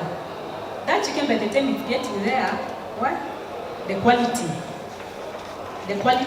changes. And when the quality changes, I don't know how many farmers have experienced this, by the time you slaughter and it gets to the seller, the buyer, something has happened, and the price that you had agreed suddenly changes by the time you're getting there. Because of even those delays, and because of the way we slaughter, we don't do it professionally. It affects even the quality. So we are hoping that one day as farmers, the way other farmers like pigs, I know there's a slaughter in Kabati, dairy, there are slaughterhouses in different places. For chicken, we don't have a place where we can say this is a common slaughter house that is licensed with all those facilities where we can go and have those services. So we are hoping that the investors are listening. The other challenge, in our group we had financial institution people, representatives with us, and they listed their challenges also, because they also have challenges with us as farmers. One is that farmers default paying their loans. Loans are commitments, and I believe that once we make that commitment, we should honor them. But definitely there are things that come up and we are not able to honor, so that is a challenge on their end. Then also, farmers also have character issues. Yeah? we don't have integrity. So it's good we go in that we need to be people who can be trusted, and we also need to give the right information so that we can get assistance. Also is that we farmers at times we are given funds for certain reasons, specific reasons, but we go and diversify the funds. You can go and pay your school fees. Things that are very important and urgent, but again, that is not why you had taken the funds. And eventually, this one will come and bite you because you will not be able to pay your loan, and you even affect the credibility of other farmers. Assuming all of us defaulted, the bank could have an issue with us as farmers. They'll always be saying these particular farmers, they are not good at keeping their word. So let us also be keen, knowing that our record matters. For the solutions, let's just start with the ones that we started with. Feeds, the people who manufacture the feeds for us kindly ensure that the feeds are of the right quality, the right standard, because for broiler farming, it is a business that is highly on performance. It's not even highly, everything depends on performance. If we are able to achieve the right weight at the right time, that means that the chick that we got is able to convert, to add weight, to to get to the right weight on time, I believe everybody is going to benefit. We as farmers are going to benefit. You're also going to benefit as a manufacturer because you gain more customers. The good thing about farmers is they are not selfish with information. We share widely. If something is working for you, you definitely want to share that information with other people. So manufacturers, do your bit so that you can assist us and support us. The same goes with the chicks. The chicks again, if there's an issue at the hatchery, and you know these things happen, kindly, it's good you give the right information to farmers so that we don't go blindly brooding the same way that we brood the others. If there's a way you can even support us, if there are vitamins or whatever it is, I know the smaller bird requires a bit of higher temperature and probably more support for immunity. If you are able to have that information, our birds will perform better. The other thing is the cold storage. Like we have said, it was a challenge, and now we are hoping that somebody will take up that challenge and give us that solution where we can have a place, we can be taking our birds, maybe even definitely at a fee that is affordable, so that we can slaughter our birds the right way. I believe one day when we have the right government, saa zingine serikali inatuhurumianga. There are things that maybe a government can come in place and say there is no person is going to be slaughtering huko nyuma. Even the way we transport our chicken by day is very wrong, and we know some of us have been caught. You know, the chicken put in sacks. That is not the proper way of transporting. So we are hoping that, I think it's also a gap, and somebody should see it as a gap and fill it, so that one, it can be a business for you and also a solution to many, many farmers. Support from financial institutions. Our business is unique, very unique, so we cannot be treated like any other farmer. One, because a broiler farmer is very different from a layer farmer. A layer farmer will have daily income. For us, we have to wait for a certain period. So even when you're giving us the products, just also have that in mind. Tailor-make a product that will suit us. I know there are banks that have products that you pay after 3 months, something like that, something workable. Also make your interest. When I met the guy who was sitting next to me from Equity, I asked him, his left. I asked him, are you sure this banking is part of a solution? Because somebody said you can have 7, I think it's Panga, who said you can do 7 crops in a year. 4 of them, you make losses. 3, you make profit. How are you going to pay your loan? How? If you make a loss, by the way, how are you able to pay your loan to farmers? Maybe we need to come each other here. It's a real challenge. And it happens. When you go to the market and you find the price is 250 per kg, and your cost of production was way higher than that, and yes, you have an equity loan, what do you do? It's a big challenge. So we need to help one another here. A working model. We all know that there are companies that are there, very few, that contract farmers, where you can opt to give farmers chicks, feeds, support, the trainings, then you buy back from them at a good price. Again, let it not be an oppressive kind of business. We are all in business. We have loans that we are servicing. By the way, for some of us, this is a full-time job. I believe we are here because this is what we do as a career. It's a full-time job. It's a business that's feeding our families and maintaining all our bills. So let it not be an oppressive kind of business. Give us a good buyback. We're hoping that somebody, Kenchik does it. There's QMP. There are other players. But the more the players, the better. So that we are able to have, options to choose from. Come up with something that you're even able to attract people who are in Kenchik. And I know there's market, even outside the country. I think the only thing is that we never get ourselves organized.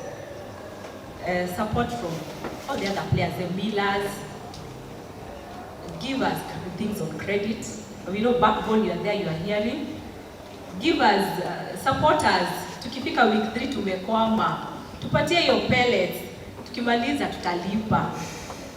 We said we should not have character issues. Si tutalipa madeni yao, si ndio? Mnanyamaza.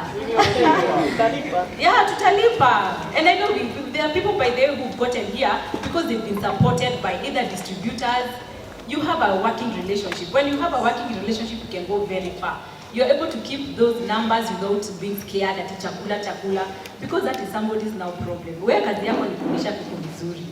So, supporters, millers, then also the bank. I know this livestock insurance, but don't tailor-make it for chicken. Let understand our business first of all. Understand these are the challenges of farmers. So even when you're making that product, that insurance product, make it in a way that you accommodate us. And when we come claiming, let there not be those clauses, those hidden clauses that we were not told about when we were signing up for it. And the final one is good management practices. That is a solution. When we have good management practices at our farms, which is everything, by the management is everything, because there are things you cannot control. You cannot control the price of the market. You cannot control the price of the feeds. You cannot control majority of the costs. But management, you have the full control. Do your bit, ensure that everything as farmers that we've done well, and I'm sure we'll have the good ways.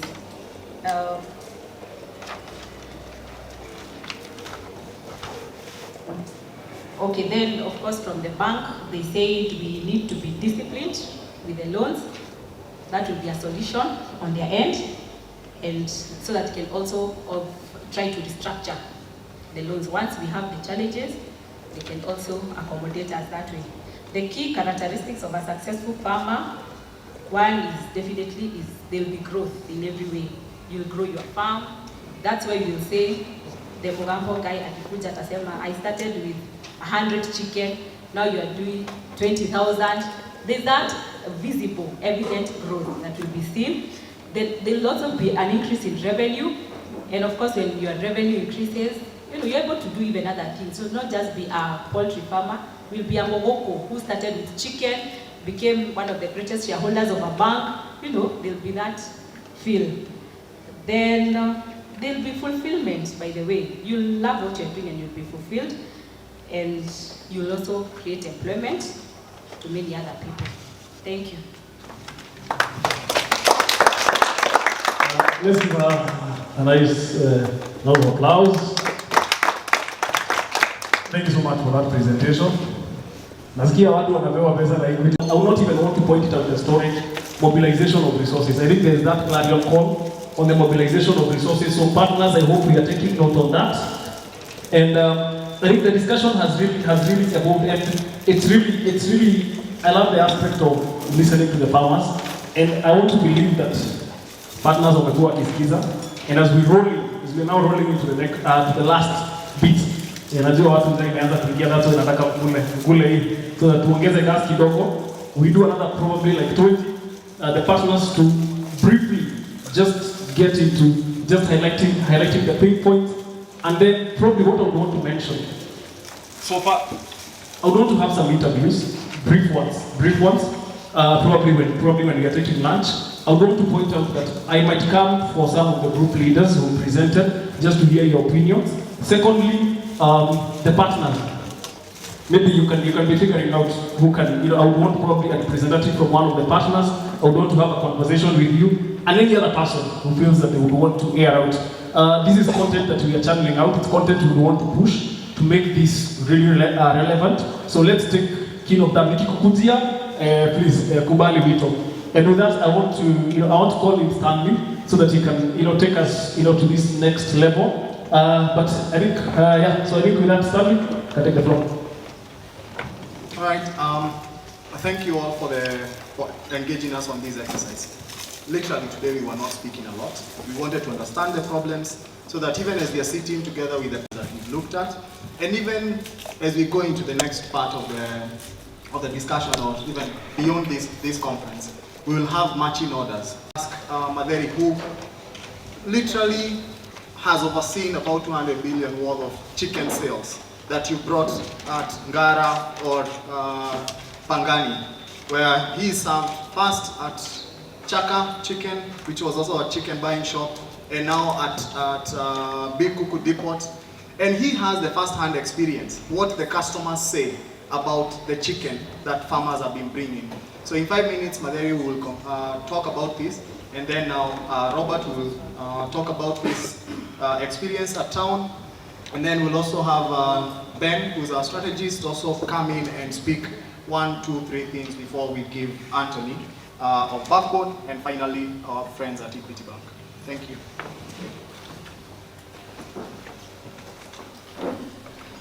Kama vile Stanley ambavyo amesema, sometimes I like speaking in Kiswahili. Kama vile Stanley ambavyo amesema ya kwamba baada ya kuzichinja zile kuku ambazo mnazichinja, we are the first person that receive those chicken.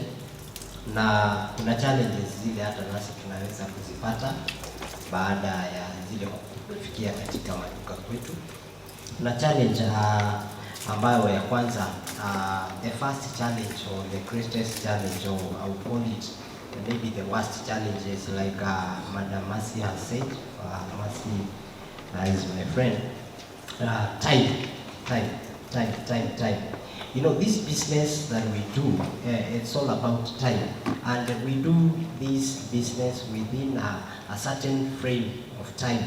So wakati ambapo una interfere na time, by saying time inamaanisha kwamba we expect these chicken ambazo unatuchinjia kulingana na mahali ambapo ulipo, we expect them to be in time, in good time, ama zitufikie wakati ambao unafaa. Kwa nini? Kwa sababu our business is structured such that we do business within a certain frame of time, like kuanzia saa 11 kwenda mpaka saa 4. So unakuta kwamba wakati umechelewa kutuletea hizi kuku, una interfere na sales zetu. Azin farmer ama customers wetu wanachukua kuku between saa 11:30 mpaka saa 1 latest. So when you come in saa 2, hata tujue ya kwamba hizo kuku hata mkituletea hatutaziuza. So utakuta ya kwamba lazima tutazikata na tutaweza kuziweka kwa fridge ama kwa freezer, in other words, or rather we store them. So you make us to go an extra cost katika biashara yetu. So time is very important. Na ndio unapata ya kwamba wakati ambapo ukichelewa kupeleka mzigo yako kwa soko, jua ya kwamba mahali popote utakuwa, jua ya kwamba bei lazima itashuka, si ndio? So it's good to really keep time. Try as much as possible, just strategize whatever you are doing, knowing in your head ama at the back of your mind, know that ya kwamba ukichelewa, jua bei lazima itabadilika, si ndio? So that is one of the challenges that we have as wale ambao wananunua kuku. The next challenge is handling of the chicken. That is how you handle your chicken wakati ambapo mnaweza kuzichinja. Tunajua ya kwamba Madam Mercy had said that some of the chicken or the coupons we receive from you, sometimes they are not in good qualities. By this I mean, kuku zingine tunaletewa some of the parts. We know we do the parts, ukituletea kuku ikiwa mzima, unatuletea we do the parts, or we debone, we have different parts in terms of the chicken. We have the big legs, the wings, we have the boneless, we have the cutters and whatever. There are different types of parts. So once these products tukizikata, saa zingine the qualities that we receive from whatever we've done, they are of low quality. In fact, they are not of low quality, they are poor qualities. Such that unasikia kwamba kuna wings, you know the wings, unasikia kwamba they are category. I don't know why they say the wings are wamama. Utakuta kwa shop ya kwamba tuna wings, sometimes they literally say wings are wazee, wings are wamama. I don't know why. Za wamama ni zile zimevunjika, zile zimechomeka. I don't know. Sorry for that wamamas, but that is literally what they say. Uko na zile wings za wamama, mamiguu za wamama, those things. So it is all about the quality of the couple or rather the chicken that you bring to us. So kindly fanya hiyo vile, try to get people who are doing that in a good way. Kuna watu ambao wanafanya hiyo kazi vizuri. Hiyo kuku hata ukiangalia ni kuku inakaa kama imechinjwa na mashine.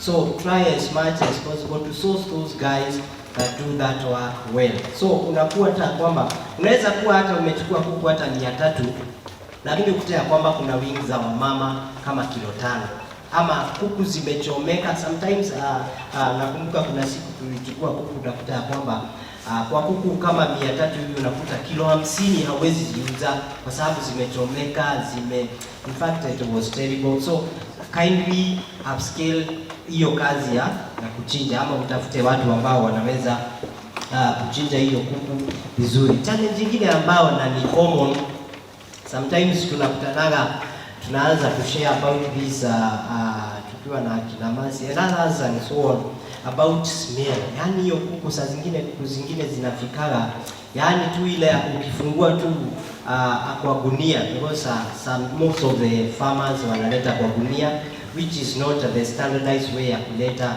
kuku. Unafaa kuleta kuku zikiwa na crates, but all the same umeleta na gunia. So saa zingine ukifungua hiyo gunia, ile harufu inatoka mahali pale, I'm telling you it's terrible. So hii inakuja kwa sababu labda haujaweza kuzikamua kuku zako vizuri, maji yenye ukitumia labda iko ya chumvi, and so on.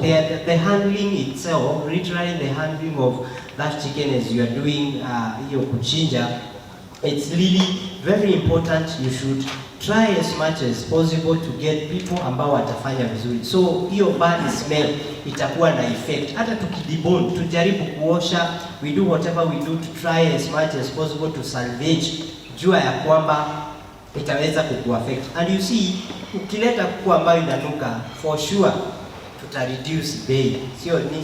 Sio mimi watu wa kununua, sisi I am believing Big Kuku is going to kuwa na njia ambayo hatutakuwa na hizo tabia. Big Kuku is strategizing such that tunachukua kuku zetu labda nazipeleka kwa kichinjio, at least to avoid those risks. So know that wakati kuku yako imekuja ikiwa sio quality nzuri, jua ya kwamba lazima bei itaweza kushuka. So let's try as much as possible. That's a challenge to us. Something else is about the underweight. It's a minor challenge. Sometimes unaweza kuta mkulima amekuletea out of 500 chicken anakuletea underweight kama kuku 300. Jua ya kwamba once you bring the underweight, they are not both the same price. It's a loss to you. Mtu anaenda anachinja underweight kwa sababu hizo underweights literally we sell them to mamas. Ni kuku ya wamama. So kama na utasikia mzee akiuliza mambo ya underweight wamamas. Why we are saying wamamas? There are people who go and kuchoma hizo vitu. So that is why literally we are calling them the wamamas. They are the jargons that are used within a certain environment or a certain jobs ama cadres fulani za maisha. So try as much as possible to bring hiyo kuku ambayo inafaa. I wish to answer a certain lady amesimama hapa akasema kuhusu sometimes we buyers tunataka kidogo, saa zingine kubwa. You know the challenge is sometimes ni study yangu nimefanya, sometimes it depends with the demand. Hizi vitu zenye tunauza big legs, boneless na wings na whatever, sometimes they depend with the demand. So ukikuta ya kwamba if the boneless is demanded ama the demand is high, would wish you to bring for us kuku kubwa kwa sababu tufanye deboning tupate boneless mingi ambayo inatupea faida. If the boneless is not going, sometimes tunataka kuku kidogo kwa sababu tunataka kuuza ikiwa full. But Big Kuku is here with the solution. Itakuwa inabeba zote. So note that. So don't worry about that. We are going to do that and we are going to go far. So another challenge that we face, sometimes farmers fails us. Wanatufail namna gani? You agree with the farmer to bring some chicken tomorrow, but I don't know, something along the way happens. Na unakuta ya kwamba unagojea farmer amezima simu and so on and so on. They fail us. So which is not good. To our customers, they claim that ya kwamba wanataka kitu kizuri, good qualities. We have another challenge ya kanjo, police, wanakuja kuchukua kitu kidogo and so on and so on. So we have very many challenges, but because of the interest of time, wacha tufikishe mahali pale. Thank you, thank you. Thank you, Madam. Let's give him a good round of applause. So thank you, Madam, because you've also been able, at least you're also you've given the market also wants. Yeah? So as you prepare your chicken, as we complain there is no market, we also need to look at ourselves. To jiangalia, we need to ask ourselves, are we also meeting the market at its own standard? Yeah? And with that, I want to call in the next speaker. Yeah, let's give him a round of applause as he comes in.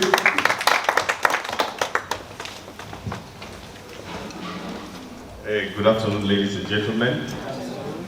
My name is Robert. I stand here as a franchisee, here in Kizungu Mingi, because Big Kuku, the dream of Big Kuku is to bring class and dignity in the way we present chicken to the market.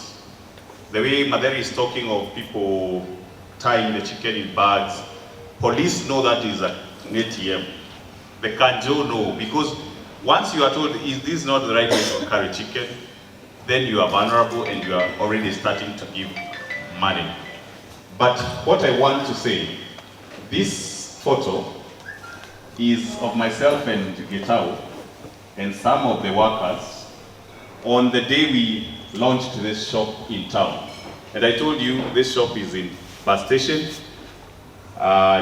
new Stanley building behind. And so I remained the firstborn. From the depot, I took the first franchise. And I want to say it's been a journey of 1 year, 2 months now. Every day opening that shop, I only rest on 1 day in a week. And I can say I've had a fair share of challenges, and I would want any franchisee to take it like that, that there are so many regulations that you need to comply. Kanjo, ukikuja, one wall is full of licenses. I have paid even for music, and I don't play music there. I had said I would put to TV and show recipes of chicken and all, but then the copyright people are saying, how can we prove that you don't play music here? You need to pay health certificates, branding, advertisement, hygiene, fire. Hey, a whole wall is full of that. So those are challenges that I've faced. But the best thing, Gitau told me, the best thing is to pay them. Otherwise, if you keep on talking, today Gitau comes and tells the other one, go tomorrow, eat in the ATM. So and the workers also can collude. And they will be calling you, Kanjo wako hapa, wa health wako hapa, wa fire wako hapa, and so on. We decided at the beginning of the business year, we pay. And then you can have peace of mind. Of course, that is one challenge. Another challenge I've encountered is the misinformation about people thinking the broiler chicken is not healthy. And people always coming, ukona kienyeji? And I tell them I have capons. And some walk away repeatedly, but you know this is not the truth. That the broiler chicken is not fed on ARVs. You know that people talk like this.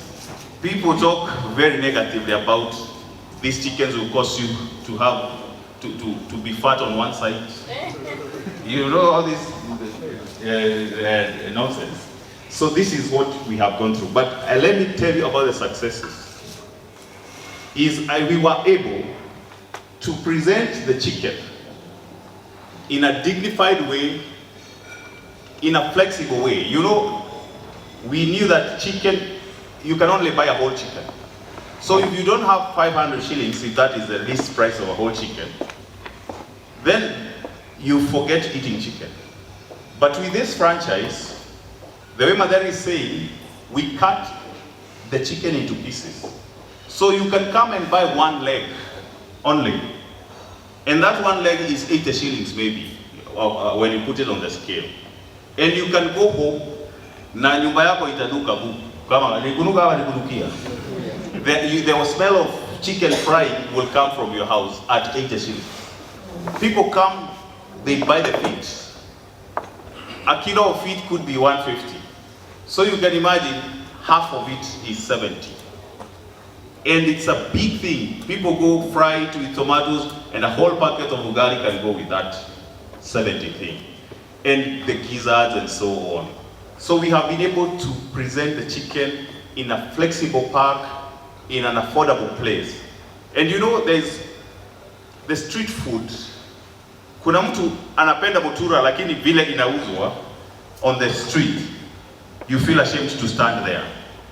So we needed to bring, if you get a mutura in a butchery, now you can buy it in a dignified way, and this is what was lacking. The way people sell food on the street, on the dust, and the car is passing and this, that you have to bring to the chicken. So that even somebody who wants to buy that gizzard, or the very cheap maini or miguu, akiingia kwa duka yangu asimame and chaguas the feet. When he's living in the park like this, who knows hiyo ni miguu ya dhate? So everybody think, oh, he has bought meat. Oh, mzee buys meat every evening. And so this is what we have achieved. Let me say this. Our dream is to replicate. I've seen the need. Imagine Nairobi city center.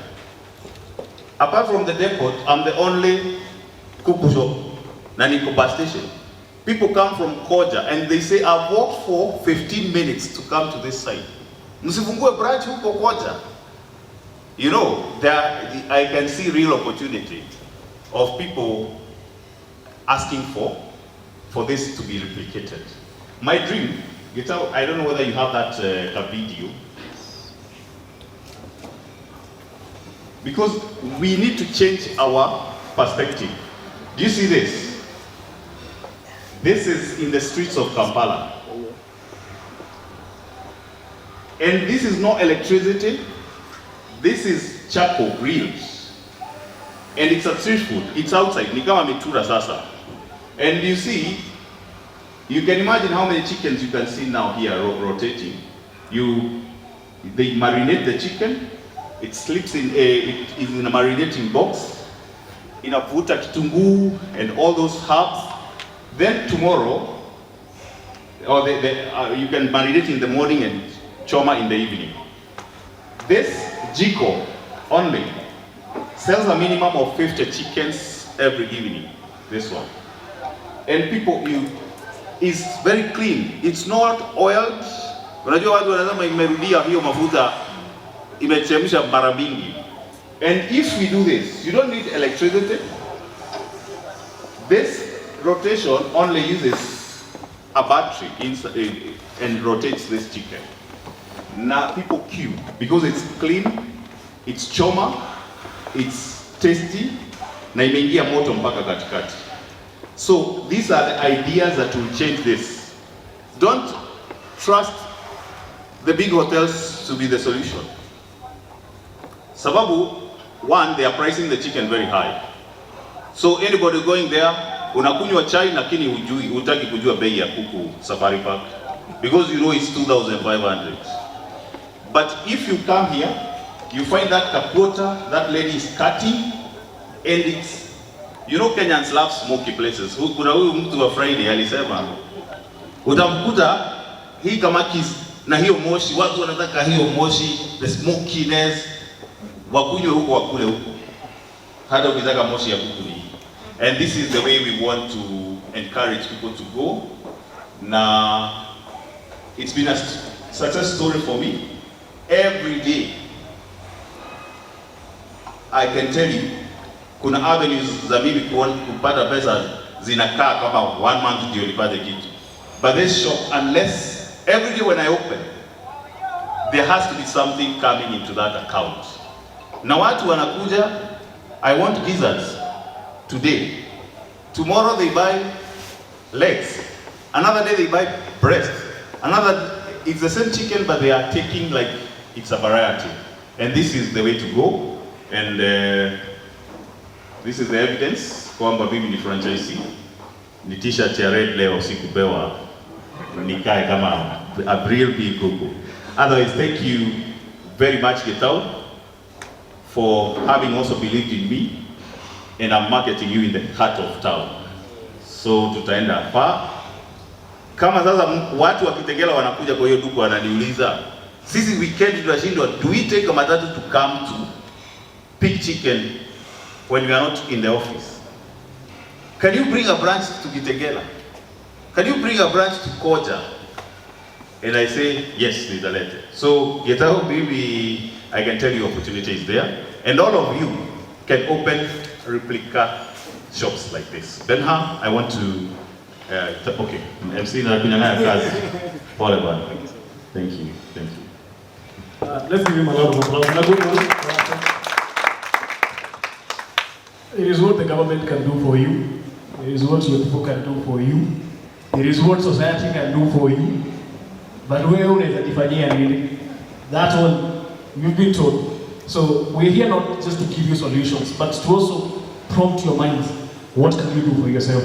And with that, I want to call the next partner on board. Let's give him a round of applause as he comes in. Thank you, Robert. Thank you, team. I'm supposed to be the guest here, so I'm not prepared for a speech, but as I'm requested that I should speak something on the strategy and business proposition, I would. So to start with, I would say that where is money? If I have to ask you, how many minutes I have? 10 minutes. Let's be fast because I have only 10 minutes now. So if I have to ask you a question, where do you make money? What would be the answer? Just one word answer. Anyone? In business. Yeah, in business or anywhere. Where is the money hidden? I'll be talking from business aspects now. Yeah, please. One word. With people. With people. Markets. Selling. When you identify a gap. Banks. When you identify a gap. When you identify a gap. Can we give him a round of applause? Money is equal to problem. Understand that. Wherever there is problem, there is money. You know, Uber. Why you need Uber? There's a problem for a female to travel at night. Safety. Am I right? High fare. Uber capitalized that problem. They said, I'll give you safety. Are we together? Yes. So, 5 groups spoke, only problems. Big Kuku. There's a lot of money for you, if you can see that money. Right? Whether it's storage, whether it is pricing, whether it is market space, and all. So always remember, wherever there is a problem, there is a money. Okay? That's the first takeaway. Second is, I'm very candid speaker, let me tell you. Because I deal with board of directors, so I have to be very, very straightforward and harsh. So that is my way of approach. What the speakers were speaking, like the representatives, it was more of a complaint, right? Whether it's a government policy, whether the market conditions, it was more of a complaint. So sometimes we get used to complaints, right? But let me tell you, I come from India. I've seen the Asian market. I travel not only Kenya, like Zambia and all. Let me tell you one thing. Kenya is a land of opportunity. There's a lot of money here. Okay, if you understand me, study what I'm saying. You look at the whole China is coming in here. If there was no money, would China come in? We all come in here. I make a lot of money here. So Kenya is a land of opportunity. Look at it from the positive aspect. Okay? Third point. Now take an example of this company. Even they saw business, right? Am I right, Anthony? They saw business, it's also a Chinese company. So if there is no money, there is no opportunity in Kenya, then why would everyone come? Now we come to your basic problems, like your day-to-day operations. I will only talk about the opportunities and positives because we all have spoken about our problems. First and the foremost is when we study as a strategist, we always try to see the cash flow cycle of any business. Like for example, I'll talk in a very layman language so that you all understand it. If I want to start a business, if I say I have 10 million, okay, I want to start a business in Kenya, what I should be looking for? How quickly, if I invest, I'll get back my money. Am I right? Right? Now you think of any business. Let's talk about construction business. You put in money now, you buy land. When do you get the money? When you start building the flat. Maybe after 1 year, 2 years with all the government clearance and all, right? And then maybe you make profit after 2 years or 3 years if the building is complete on time. Now let's talk about that small entemba or that small kiosk which sells tea. Tea or mandazi, okay? Or tea or biscuits. So what is the cash flow cycle of a tea person who sells tea? He has 1,000 shilling in his pocket or maybe 2,000 shilling in his pocket. He goes, buys tea, milk, tea, sugar, and he has a gas. Am I right? So he has invested 2,000 and maybe water. And in the morning he's ready. In the evening, he takes back 3,000 or 4,000. Are we together? So what is the cash flow cycle time? 1 day. Not even 10 days, 10 hours, 1 day. So any business which has a very less cash flow cycle time is a good business. Now of course, the return over investment would also matter. So I wouldn't recommend you to go and start a tea stall because the revenue would be less. So now let's come back to your business. What is the cash flow cycle of your business? Just quickly, one word. Answers? 5 weeks. You all are doing business for 10, 15 years. Mama, how many years you are doing business? Many years. 6 weeks. 6 weeks, 6, 7, 6, 42. 42 days, 35 days. It depends on the feed actually. Am I right? When you buy a day-old chick and when you slaughter it and sell, that is your cash flow cycle, right? You invested and you got your money back. Let me tell you, you are in the fantastic business, where the cash flow cycle is from 35 to 42 days. It's a fantastic, you don't have to wait for 6 months or 1 year or 2 year or 3 year. Now we come to your problems. There are problems, and what I have understood is that there are some problems which you can solve it at your level as a farmer. And there are some problems which you cannot solve it. Right? For example, a storage. Can every farmer go for a cold storage? No, it's not possible. But can a farmer be efficient in his business operations? Yes, he needs education. It needs information.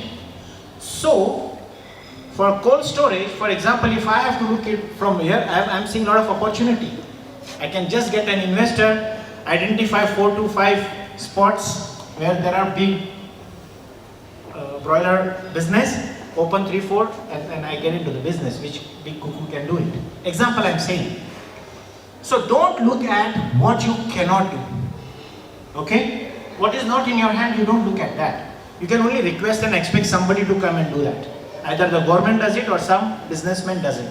But is it in your hand? No. What is in your hand is what value proposition you can get it from your business. What is a value proposition? Let me tell you very simple language. If this is a product, if this is costing me say 500 shilling to produce, my production cost is 500 If I say, okay, let me put 20% as my profit, I make it, say, how much is it? 600. Now, I go to a supermarket and sell it. Will I get 600, 700 or 1000? Maybe yes. Am I right? Example. But if I go to Gikomba market, what price will I be asked for? 550. Maybe even 300. Because anybody who is coming to Gikomba market is price conscious segment. Are we together? Yes. Where do you go and sell your chicken? To the city market. That is the most competitive market, I suppose. I've been there, let me tell you. I'm with consulting companies and with one company where I've done 7 years with all the broiler business. So I know all the city markets, I know mangoes, I have farmers who I'm dealing with. So I'm just trying to tell you, your differentiation and value proposition is very important to understand.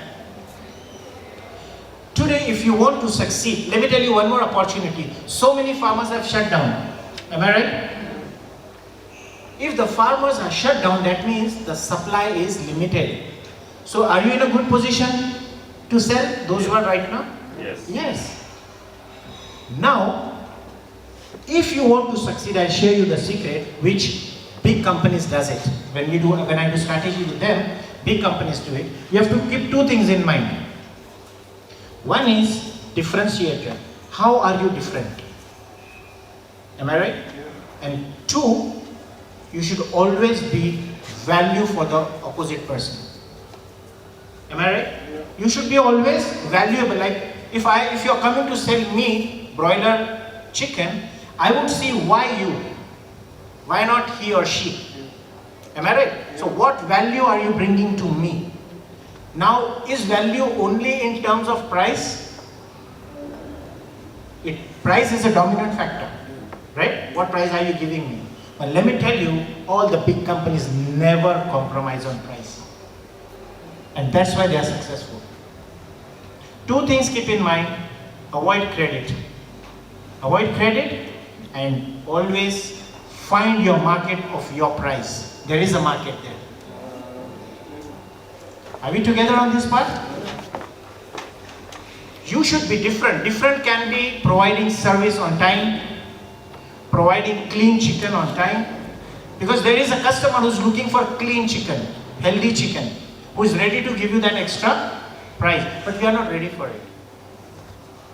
So, considering the time, I would say that these are the takeaways. There is a much to do. And I would say that start finding the answer. What Mr. Gitau gave you the 1 hour initially, if you do it every month in your house, just do the brainstorming of what you are doing in your finances. I'll tell you there is a good way to succeed in this business. Thank you. Brother. A good round of applause. Are we learning? Was it a productive session? Quick one. A girl finds a stone, takes it to the dad, asks the dad, how much do you think this is worth? The dad tells him $2. Then the dad tells her, probably, the guy is like, is that the best you have to offer? And the dad is like, take it to a farmer. The dad takes it to a farmer. The farmer tells, the best I can do for you is $3. The dad is like, I don't think that's the price I was looking for. The dad takes the stone, takes it to the teacher. The teacher gives her $5. But eventually, to cut the story short, the girl takes the stone to a precious stone store, a jewelry store. And first, the attendant is astonished. She's like, where did you find this stone? And the attendant is like, how much, this time the conversation changes. And it's not now the girl who is asking the attendant, how much are you giving me for this stone? The attendant is the one who is like, how much are you willing to sell me this stone? And the girl is like, $100. And the guy is like, yes, I'm willing to pay. What I'm just trying to summarize with what our strategists are saying is, you need to understand, number one, the value. You cannot talk about, first and foremost, you need to understand the value of what you're selling. So you need to put it to the right standard. Secondly, are we taking our products to the right places? Because, when I was having a conversation with that group, they were saying, see at the market haiko, but market haifiki bei yetu. But also the question comes in, sisi tunafika bei ya market. Quality. What is our quality assurance? Anyway, I don't want to close up my session. I want to call the next speaker. That's it. Thank you so much.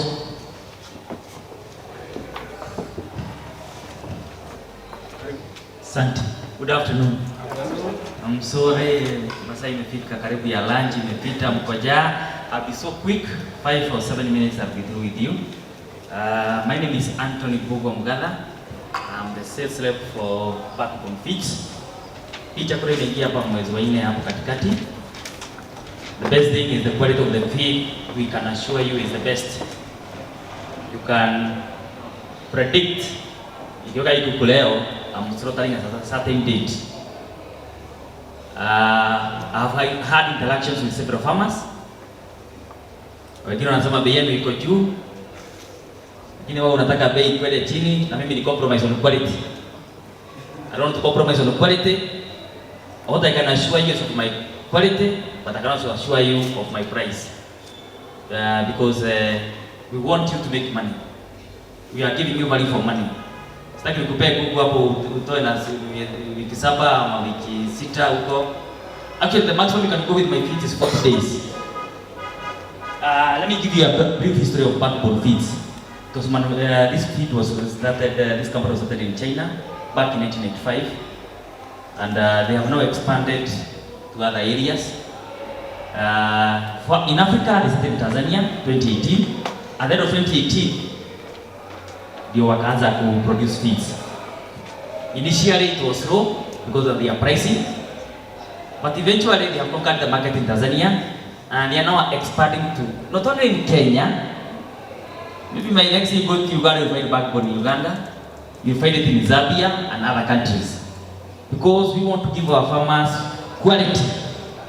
Some farmers hapa to discuss who are talking about the quality of the feeds could be compromised. For us, the quality is the key. That's what we are selling. And the other thing is we have several types of feeds that we are having. We have the Broiler starter, which is you are supposed to feed it from day 1 to 21. It's a 3-phase feed. Ni chakula ambao unalisha mara 3 depending on where you are selling your chicken. We are also Broiler grower. This one starts at day 22. Some companies in Kenya who are doing the 3 feeds, their Broiler grower is starting at around 12 weeks or 12 days or 14 days. For us, we have to start at 28 days. Majority of our farmers ambao wanauza piece material per kg, they are slaughtering between day 22 to 28. This one is not a lie, it's in the market, people have experienced this. And ukiachilia ifike day 28, hiyo kuku inakuta iko 1.7, 1.8, 1.7 or live weight, not slaughter weight. By the time it is, you proceed now from here to pellet. By the time uko day 35, hiyo kuku live weight ametoka 2.3, 2.4. By the time you are proceeding to day 40, kuku akona 3 point something kgs. So both of them do not go to day 40 because by day 36, 37, kuku ni mkubwa zaidi. There's a farmer of mine whom I started with ambaye analisha per kg. I wanted to do an experiment with her. She slaughtered at day 40. So average weight ilikuja 2.4. Slaughter carcass weight. That was my first customer, and she was over the moon. The good thing, she made the market at 290. So alitengeneza pesa mzuri, although the price was alikuwa anasema ingefika 320, ningetengeneza pesa zaidi. So the quality is good. That one I can assure you for the farmers who have been asking about hii chakula mpya inakuja na tuijui nini. What now you get convinced, the farmers now complain, like my friend, hiyo pellet yako iko juu sana. Sikio mama nani? Yeah, pellet yako iko juu. But you want me to reduce the price of the feed and then nikupatia quality gani? Mzuri pia, si ndio? Upaka ufike bei pia. Nikupatie quality na wewe ufike bei. Sawa sawa? So these are the kind of the feeds we have. We also have layers feed. Ambayo inaanza all our feeds comes in clams and pellet. For chicks it's in clam form. For layers it is also in pellet. and for layer ambayo inataka mayai kianza kutoka from week 17 hapo au week 16 17 it also in gram form. Unapea hadi week 57. From there that's when we give mash from week 57. Kuna sasa lady hapa aliuliza ati whether tunakopesha. We do not. That's why the banks are here. Equity simu hapa. Jamani msaidie hawa kama walishe kuku. Hatutaki kila jamani kuwapigia mwingine amezima, mwingine anachukua, mwingine hachukui. Day in day out. When will you say? You're not.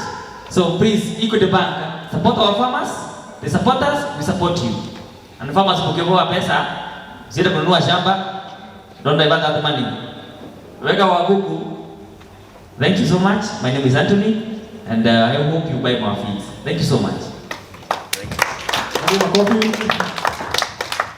Thank you so much, Anthony. This juncture, I'm going to call the next partner. I'm supposed to be presenting. Next partner. Partner. Floor yako.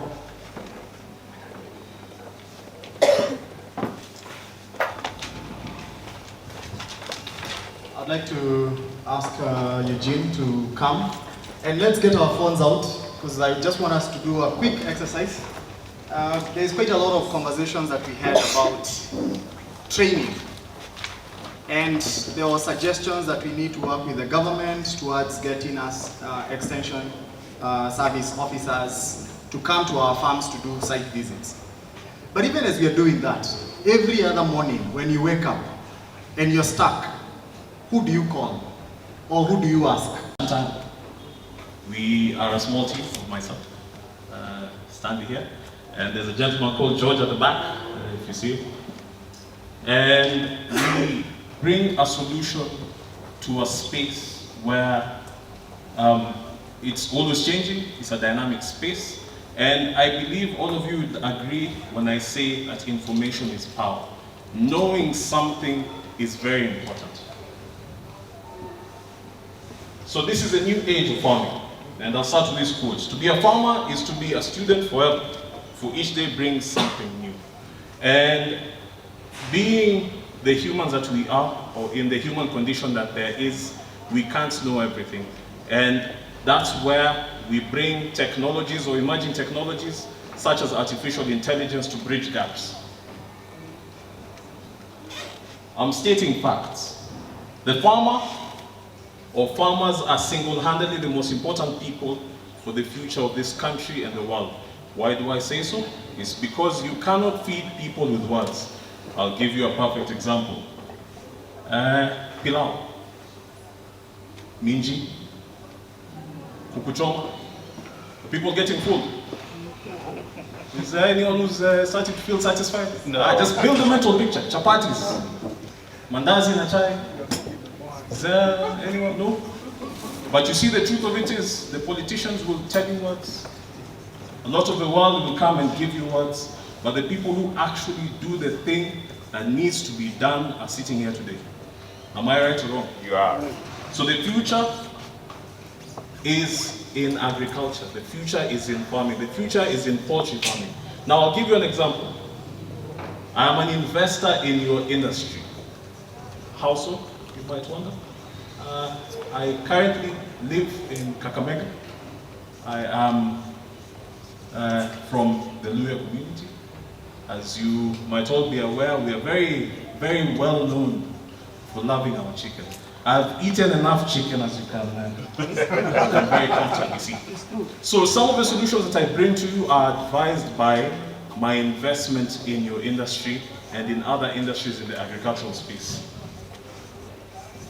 The problem that we're trying to solve is, while there are advancements in the artificial intelligence space, and there's a question that I will respond to thereafter, that is, what is artificial technology? But while there are advancements and the technology, immense potential for improving various aspects of life and significant portions of populations, particularly farmers in rural and underserved areas, we are unable to access, or you guys are unable to access, some of these technologies and resources. Now I'm going to ask, how many of you have encountered a technology called ChatGPT?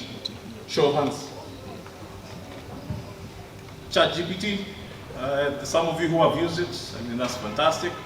ChatGPT is a large language model which uses what we refer to as artificial intelligence. And artificial intelligence is basically an algorithm or a way to attempt to mimic the human condition or the human mind using a computer. So how do we think the way we think?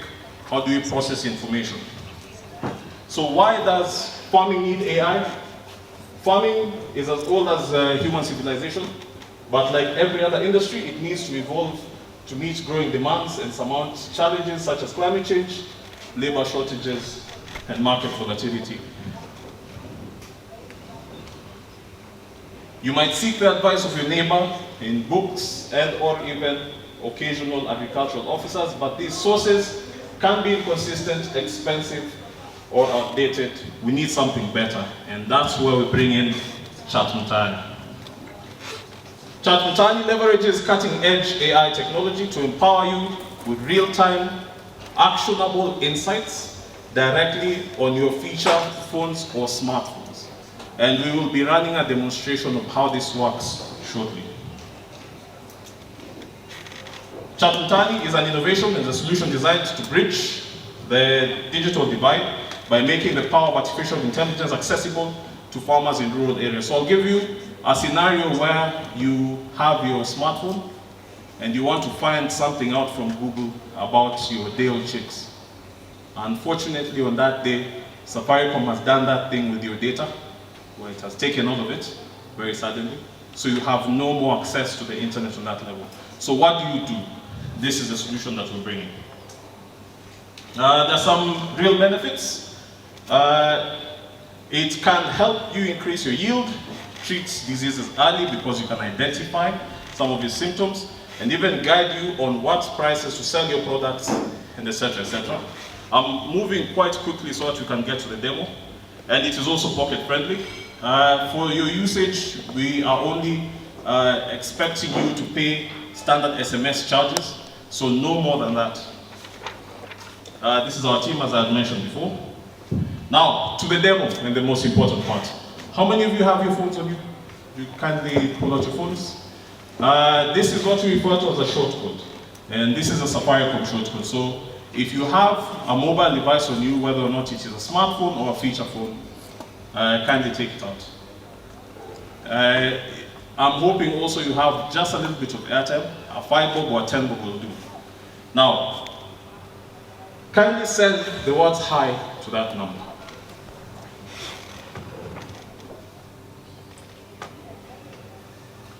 First one to do it. Are we all trying it?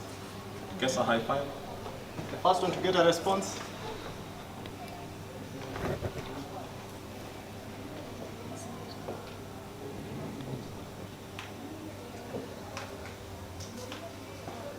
Anyone?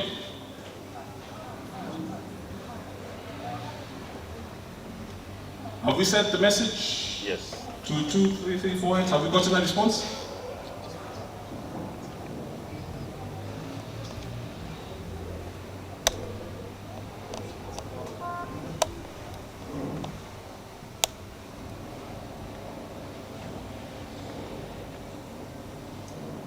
Two, 3, 4, 8.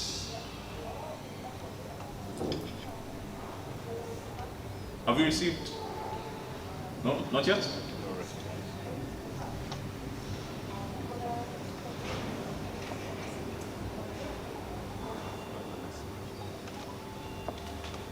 Again,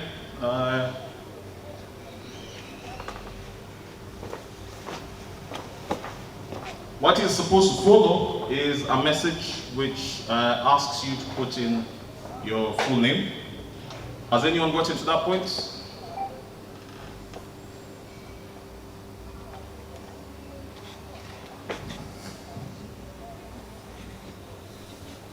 Oh, okay, zimefika. So for my apologies, sorry. So for the ones who have received the message, it says hi. How can I enter your full name? Kindly enter your full names and click send again.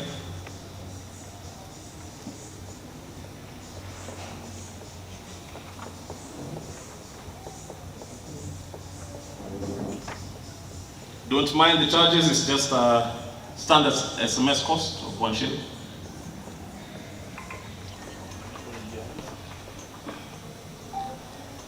Once you receive your response, kindly just shout from where you are.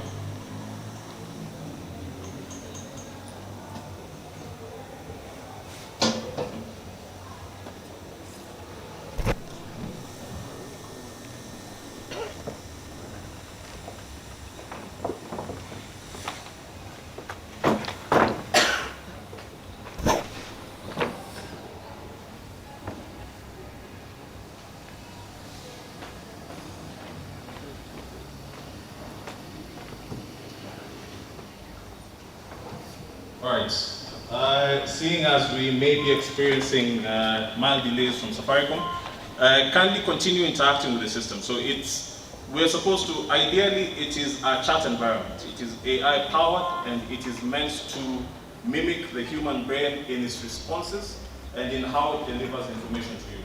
Which means, as soon as you receive the response from, I believe someone has already gotten a message, you can proceed by asking it any question in English or Kiswahili, and it will respond to you appropriately. Due to our time constraints, I think I'm going to allow you to play around with it. As you receive your responses, as you move on, it will get faster and faster. Hopefully Safaricom will stop malfunctioning. But as you receive it, kindly play around with it. We will be requesting or asking for feedback thereafter. At least through a survey that will be sent through Big Kuku. And I think I want to stop there. Thank you very much for your attention. We look forward to partnering with you in information into the future. Information is the most important thing. When you know what you're supposed to be doing and when you're supposed to be doing it, the parameters of your operations become simpler. The turnaround time for some of your processes becomes simpler. And the most important thing about this solution is no matter where you are, as long as you have a little bit of airtime, you have the power of artificial intelligence available to you on your smartphone or your feature phone. Thank you very much. It's an interesting application. You can ask it, what do I do with chicken? Or how do I farm? Or what do I do on day 1 of farming? On day 5, where do I buy chicken? What is the meaning of my name? Any question. So today being the very first day we are running it, we expect a few issues, but as we go around it, we'll get better. All the information that you're sharing with us, including maybe feedback about what you might want, we'll capture it and we'll also be engaging with you as we go along. Now, it's already 3 p.m. I would like to give this last chance to Equity Bank. My good friend Andrew is the person I have engaged with at the Ruaka branch. But Andrew has brought together a big team, and they do have quite a lot of products that are specific to agriculture. They may not be able to address the pain points today, because today was about learning the challenges. But we shall sit together, and whatever we come up with, you shall bet it shall be towards resolution of the challenges that we are facing. So I would like to introduce Andrew, who will then introduce the team. And let's give the Equity team a hand of applause.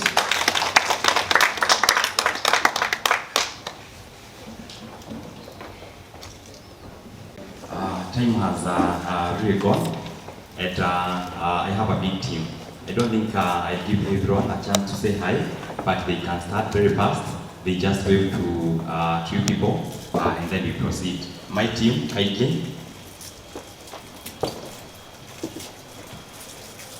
Yes, now this is the team that I have. You can see we had prepared to make sure that we interact with you, so that we can educate you on the solutions that we have, and what how we can partner together. But because of time, it's only 2 or 3 who will say hi to you and probably share with you maybe what we can do for you. So my team is okay. That's it. Thank you. As a bank, I can say that food and agriculture is an area that we are really focusing on. You know what has happened since COVID. Things have not been very good, not only in agriculture, but in all businesses. As a result, Equity Bank came up with a plan that we call African Recovery and Resilience Plan. Under that, we have some pillars that we identified that we need to support so that we can support our economy to recover. Food and agriculture is our number one pillar. I decided to mention that because we are farmers. So we are putting a lot of emphasis when it comes to food and agriculture. You realize that we are coming up with products and solutions to farmers. Food and agriculture being our number one pillar. We will sum it up, but we will share our contacts. Maybe after lunch we will interact. You can ask us several questions.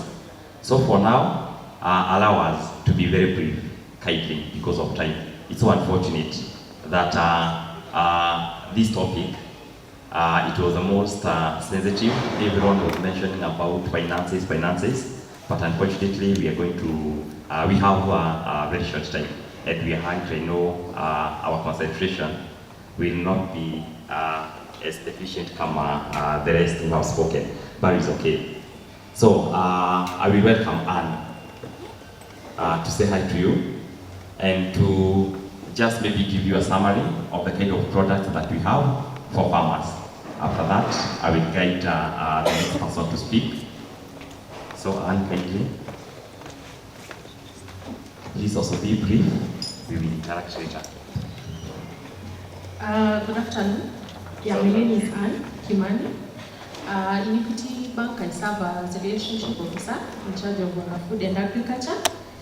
And I will take a very short time, very short, at least 2-3 minutes, if you'll allow me. Someone asked, are you sure that the bank is part of a solution for farmers?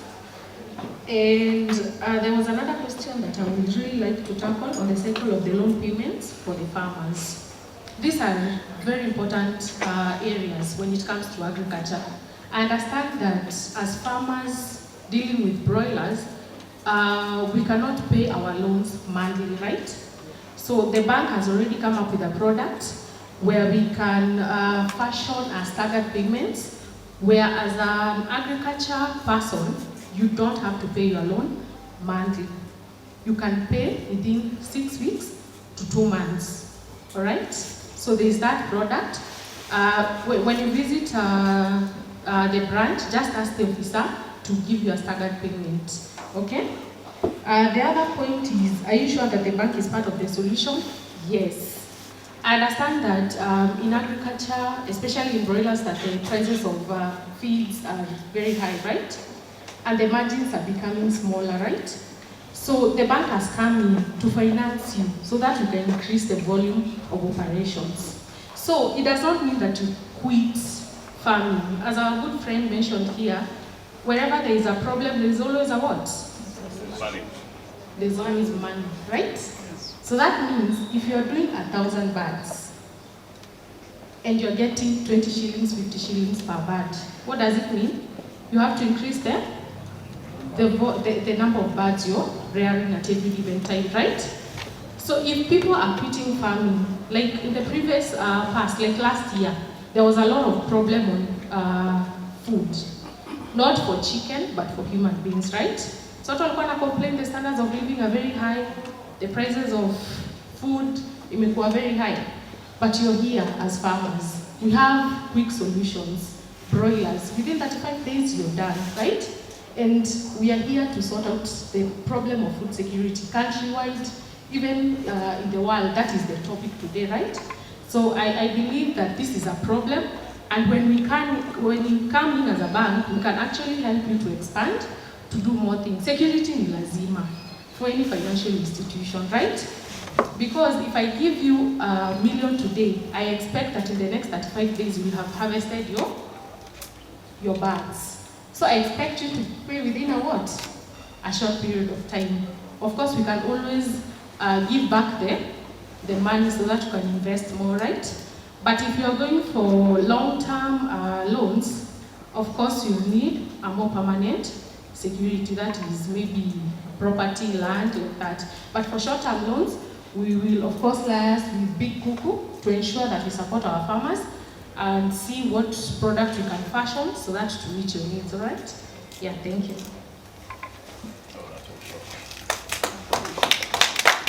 And we already have a solution. Staggered payment. So not necessarily monthly loan repayment, we can restructure. What we normally consider is the cash flows of the customer. Different businesses, they have different dynamics. So considering the cash flows, the cycle of your businesses, we can always have a discussion, the kind of repayment plan that we can give you. Thank you, Anne, for expounding that. Still, when it comes to collateral, thank you for this interaction that we have had. It's feedback that we're getting from you, because it's an area that we really want to support. After this, we are also going to have our proposal, so that we can make sure that all the issues that you have raised, we can give solutions. Nowadays, we no longer give products. You know, Gitau, we used to say we have agricultural loans, we have business loans, we have asset finance, very specific terms and conditions. But nowadays, we are very flexible. Case-to-case basis, we will make products for you. So don't worry, visit any branch that is near you, have a discussion, and I can assure you that we have a solution. You realize that you may not be accessing finances from different financial institutions because we don't know what is expected from you. So we normally have a team. Equity Bank, you must have had Equity Group Foundation, right? You know Equity Group Foundation? Unasikianga wings to fly. That is just one pillar of Equity Foundation. We have other pillars under that. And one, we have education. The team that deals with training, educating our customers, so on and so forth. So I will request Purity to come and introduce herself to you and maybe get the next thing. Thanks, Purity. Thank you, Andrew. Good afternoon, team. I hope we are, at least we are learning, we are getting something from each and every one of us. I'm also learning a lot. By the way, my mom was a farmer of poultry. Aliacha kufanya hiyo kazi. I think it's because of some of these challenges, but I'll try and see if we can revive that business bank. We are from Equity Group Foundation, which is an arm of Equity Bank, and we have a lot of education for all of us as farmers, because in that pillar, okay, let me just give an example with the group that I was in, the champions. I've realized also keeping records is a challenge. And in our trainings, what we normally do, we have 3 interventions that we normally give our customers. The first one is the financial planning and management, which is very key. In fact, I normally say it's like a basic skill that we need in our lives. How to manage the finances in your businesses and how to manage your personal finances. You might say you yourself and everybody else overlooking you, unasema yote ni yangu. So the way you do the calculations, the records, the budgeting, yote inakuwa ni kama githeri. How we see githeri inakaanga. Sikimuiona githeri? Mahindi, maharagwe, yote pamoja. So no, even if you're one person in 3, that is you with your expenses, your business with the expenses, and also your family, it's always good to separate those finances for business and also for, because I realized that was one of the challenges that many farmers were facing. So we normally train on, after the financial planning and management, we also do the training on entrepreneurship. Biashara zetu ni we are entrepreneurs. So we normally come now to the business, talk about, I've seen some, Robert has done a bit of diversification kwa biashara yake. Have we seen that? Not just rearing chickens or the birds, but he has done a lot from that. So we also come to the business, see how we can even support our farmers or even any other enterprise that you're dealing with to diversify, how to deal with crisis in their businesses, how to even be innovative in those businesses, and a lot more. under the entrepreneurship training. Then lastly, we normally do digital training, whereby now I've heard a number of us saying that getting market is a challenge. Sindio? You must get your almost in all the groups, eh? Yeah, you find that market, yes, you have the product, but you don't know where to, maybe to take your chicks. So we normally train on how to digitize our businesses. And all businesses, at least they can be digital in a way or another. So sikusema, with my age, I don't think I can digitize my business, but we normally show you each business is unique and how we can even digitize that. Just the example we were told, the Uber people. Kitambo unatembea, unatumia boda boda, but the Uber came in. It's something digital because we use it on our phones. Also, our businesses can be digitized in one way or another. Apart from these trainings, by the way, they are free. They are paid for by the MasterCard Foundation. So it's just for you to enroll for our classes. We normally do them on a weekly basis, by the way. There's a register. What we'll do, we'll just pass it through so that we can just register ourselves. Maybe when we call you, you come for a class, you can benefit out of that. The other thing, I was hearing people saying about collaterals. We don't have collaterals. Collaterals ziko na mzee kutupatia ni shida. Maybe a solution of the table banking. I was trying to put it across. And most of the Pamoja groups, we normally have that product in our bank. And whenever you visit, each customer mahali utataka kuingia Equity Bank, we have that Pamoja officer. You can just request so that you can know the product. And here in Pamoja, they normally don't request for those collaterals. Sawa.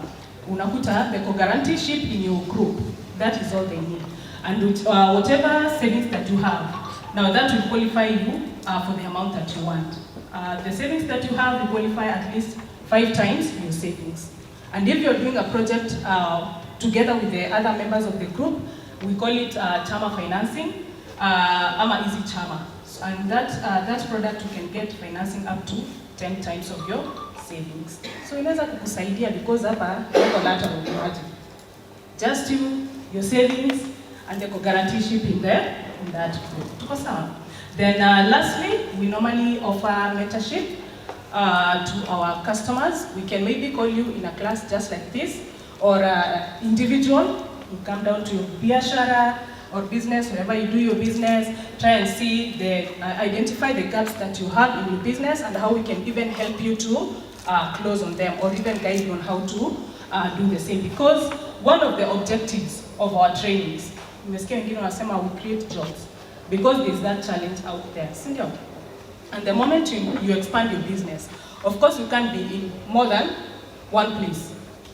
Ukifungua another farm, or maybe the production has really grown, you need assistance. So you can create either employment directly or indirectly to our youths. Si tumeona kuna hiyo changamoto, wanasoma wanamaliza shule, but there are no white collar jobs. So we can try expand, at least to create a job, 1 or 2 or even more. So about digitization, so that even the farmers who come out of Broiler can benefit from this. Then after that, we are able to do a follow-up of the same. So I believe that can work with us. See, tunaweza soma digital. Yes. So you have a WhatsApp group where you can discuss, agree on our best times. Then we are going to provide you with trainers who can do this, because we have a lot to learn. As I finish, I also had a challenge of insurance. Somebody suggested that we need to have a product on insurance for our flocks. It is there. And in our branches, we have a bank assurance officer. We also have contacts for them. So if you really want to have insurance for your flock, it is a necessity, because in businesses you have a lot of risks. And insurance is there to allow you to transfer the risk. When those diseases strike, your investment goes. But when you insure, you have a fallback position. So there is a way it is tailor-made, depending on the number of flocks that you have, and depending on how you place your cycles. And those insurance experts are able to understand how you do it, and they are able to give you a premium on the same. And we also engage the vets. We have the government vets. For those of us who don't have individual vets, private vets, If you have your private vet, they have to be properly certified. If we have allowed them to value your flock. So it is already there, and we are able to share with you our insurance officer's number, so that in case you need that insurance, we can be able to do that. Pretty, you can get me Anthony's number so that we are able to share instantly. Kwa sababu in insurance, what is important is you need to understand what you're insuring, and you also need to understand the do's and the don'ts of the insurance, so that in case of a claim, your claim is able to be settled. And because I believe we are not letting our birds just free, if we follow the requirements that we are going to be given, the do's and the don'ts, then there is no reason why our insurance cannot settle our claims. Tuko pamoja? Most of the time settlement fails because we did not follow what we were expected to follow. If it is the biosafety issues, you have to take care of that. And you're able to sit down, have a one-on-one discussion with the insurance officer, get your flock insured, get your businesses insured, get your livestock insured, get your assets insured. Siapo iko sawa? And we'll also add some tips on that during the training, so that even as we go to choose the insurance, we are well informed. Nikimalizia, I want you to write the name GROW, G-R-O-W. Because what you have just done today is part of what we do during our mentorship sessions, because you realize there are so many challenges that are facing businesses. Zingine ziko general, na zingine ziko specific. Hata sahi kuna mtu akona a very specific challenge, yenye angeweza to share into the group, but the challenge is there affecting the business. So after training, we do the mentorships, and during mentorship, we are able to sit down with you and see specifically what is bothering you in the business, and we are able to come up with a way forward for the same, so that you are able to move on. And as Andrew was saying, in our resilience and recovery plan, we have a lot of funds in the bank to give to you. And I would fear to say that if you have a good relationship with us, and a good relationship with us is a good account that you are banking your proceeds from the farming, and you pay your debt. When we reference from the CRB, you are good, we are able to give you some unsecured finances to boost your businesses. Up to about 1 million, you can get unsecured facility. Then after that, you have grown to acquire assets, which we are also able to support you to acquire. Si tuko sawa hapo? So grow. Grow means your goals. What are your goals? It is good to set goals in this life. What do you want to achieve after doing the farming? Some goals are short term, others are medium term, others are long term. Si tuko sawa mpaka hapo? So what are you supposed to do so that you achieve your goals? So hiyo ni kujiita kama mkutano ukienda nyumbani. Ujiulize, do I have goals? What are my goals? What are my priority goals? Me, I've just seen opportunities today. Are you able to grab one? So you start by setting goals. Number 2, what is your current situation? R is reality. It is very important to know your reality today. Where are you in terms of your investment? Where is your business? How much value does your business have? If you have 2,000 birds, if you have structures, if you have assets, what is your worth today? It is important to know. What is your working capital cash? How many debts do you have? How much debts do you have? How much savings do you have? What resources do you have? Reality includes the resources. What skills do you have? So that unajua hapa ndio niko na pale ndio ninataka kufika. Then after that, you go to position number 3, the options and the opportunities. Whatever we are doing today, I believe is an opportunity to learn. And opportunities are so many because some of the opportunities we already have them, some of the opportunities are already in our hands. It is only us to realize the opportunities are there and we grab them because they say opportunities come once, na zikipita hazirudi. So are you able to see the opportunities that are there? Opportunities could be skills. Opportunities could be that land that you have. Ukisikia mtu ni mkulima, some of us are farming in our own farms. And the farm is quite large compared to what we are utilizing it on. So that's an opportunity. The resources, you are there, you are strong, you still young. Sio ni mtu mzee hapa. Hata ule anasikia ni mzee, sio mzee, bado tuko na miaka mingi ya kufanya kazi. So those are opportunities. You have partners here. There are those people who are dealing with feeds. We have the Big Kuku, we have Equity Bank, we have others who may or may not be represented here. How are you benefiting from what they are doing? We have consultants here and out there. If you don't know a consultant, somebody here knows a consultant who can deal with the problem that you have. Because in our trainings and mentorship, At times we may not have that solution, but we may know somebody who can be able to help you in that challenge. So we link you up with that person who is able to assist you. So go look out. What are the options that you have? What are the opportunities that you have? Have you utilized them? Lastly, you come up with a way forward. People will advise you, we will train you, but the business belongs to you. The goals are yours. So it's upon you to make the decisions, and it will be proper if you make informed decisions. And if you lack money, be our customer, work with us. We are going to ensure that you are there. Mwisho kabisa, wakati wanaonaga mugambo wa murimi. Nani amewahi enda mugambo wa murimi? Nani angependa kwenda mugambo wa murimi? Kaa vizuri na sisi, if you are a farmer, let's train you, let's mentor you. Tutahakikisha utakaa na kimiti, so long as you are doing farming, and you are sure that you can be for example to other people who want to do business in agriculture.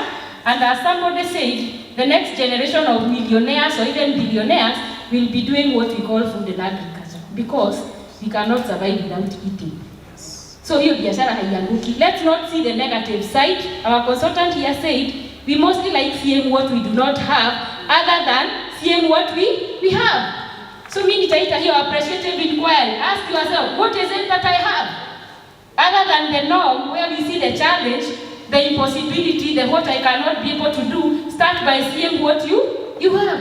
You already have a structure to put chicken. You already have a market. However inconsistent or however it may be not very stable, you already have a market. I don't think it is a closed market such that you cannot do 6,000, you give him 2,000, you give him 500, you give another one 1,500. So appreciative inquiry. What is it that is in your hands?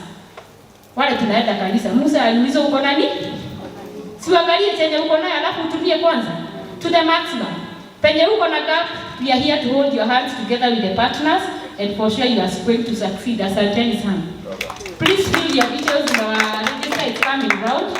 Then as we take our lunch, if you have a personal question that is brief, you can ask. If not, feel free to call ourselves. I'm going to share my number.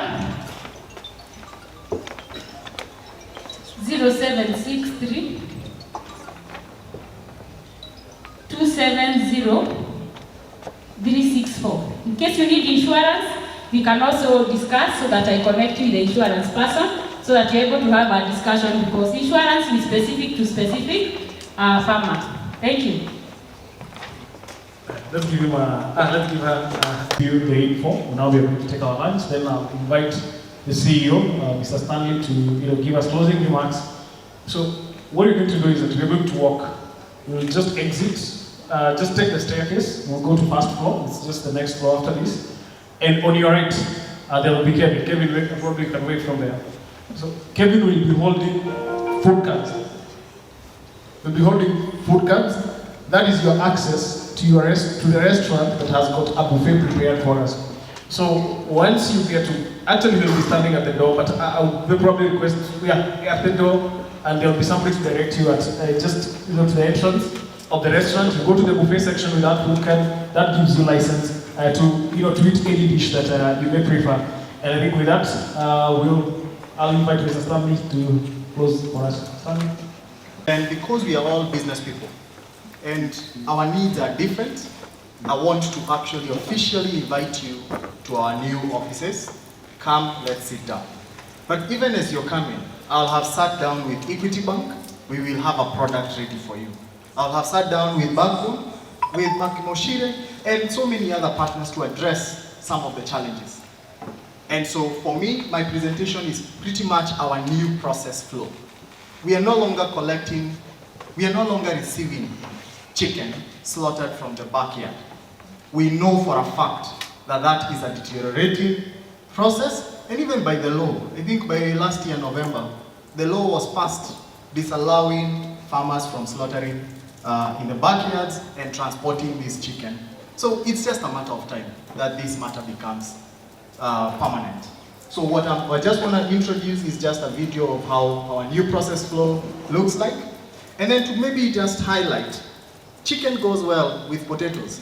So now there is a whole new opportunity for you as a farmer to start farming potatoes because sooner or later, we are open to taking up potatoes. We currently buy 4.5 tons every week, and we are looking for more. We've just closed, I will not mention, but we've closed 2 major companies. One of them, we've supplied over 13 of their branches, and they have quite a lot. And we are also partnering in the market side with companies that are also growing in terms of the opening up of their restaurants, so that we can be able to address most of their challenges. This market is dominated by 2 main players, QMP and Kenchik. There's always room for a third. If my friend had more time, he'll tell you in India, the number of competitors, I mean, we're in such a lucrative market. It's in the hundreds, if not thousands. Water companies will start, and the next one is a water company, right to medicine, something that we only reserve to very few companies. So what I want to show you is just pretty much where we are located now. Come, ndio usikuwe eti ni kuambiwa. I know we've just interacted with you here for this day, and it's a long day. Just come and see what we've done in terms of addressing some of the challenges that were raised last time. That issue of cold room is no more, and we are able to offer this service. For those who believe in, you probably see our truck, our cold room truck just at the entrance, or for those who've seen it as they come in. That's also part of the solutions we've done. We have partners that we are working with in terms of live bird collection. So we do have a lorry to carry your live birds. And even not only that, whenever we receive your chicken, at minimum 2,500, we'll pay you on the spot the minute umekuja. Ukaona ile process kuku yako inafanyiwa, so that even as you're forming your mind about the quality of the chicken we are supplying, you know, yenyewe nimetoka hapa. And I have people here who can testify that we have paid millions of shillings consistently. I don't want to belabor the point. Let me just show you what it is. So whenever we collect chicken from your farm, they come to a slaughterhouse that we partner with. You see this, huh?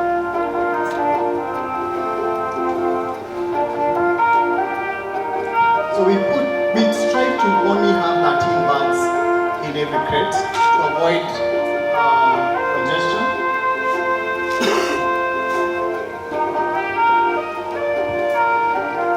Then when they are slaughtered, they arrive at our new location, where they find about 20 people who are ready to work on your chicken.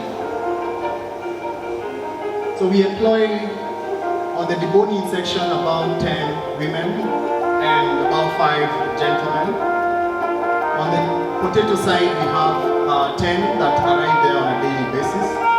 And we're in the process of seeing how we can add more. In the factory, we have 20 that serve this production. And what they're doing is how we are cutting up the chicken into parts, into big legs, wings. So look at the size of our cold rooms now. We can store almost 40 plus tons of chicken. And for us to be consistent, we have to be able to fill that chicken in that cold room, and then tomorrow morning is when we are now supplying the market. So there has been major improvements since what you're seeing here.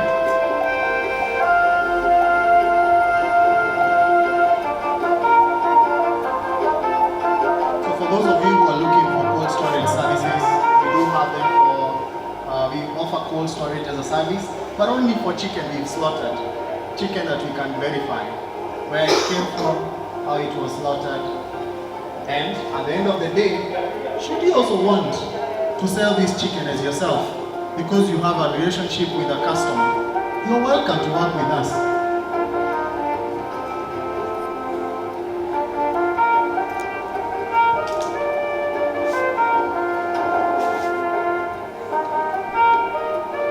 That's our potato processing area.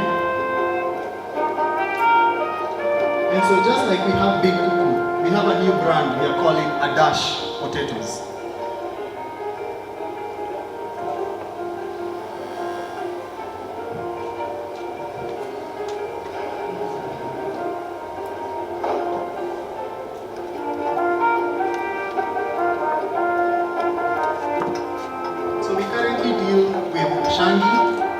keys, because there are different customers prefer those two. And our goal is to consistently increase our production, both for the chicken as well as for the potato production, and then move beyond this. In the next couple of months, we shall start opening restaurants so that we can now also cook the chicken and fries that we have. We've been receiving guests, and even when we do come, this is where we shall have our engagements.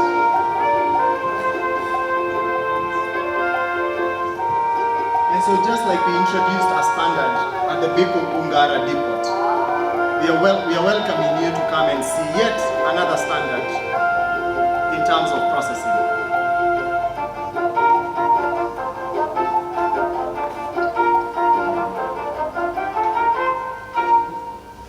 Thank you. Well done.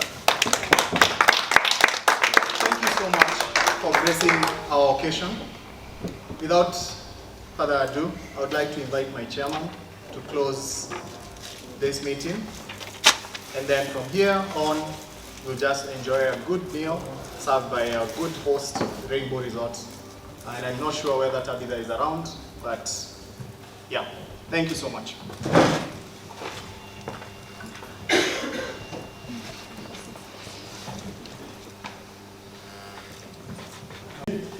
Yangu ni machache, ni kurudisha wewe shukrani kwa wale wote,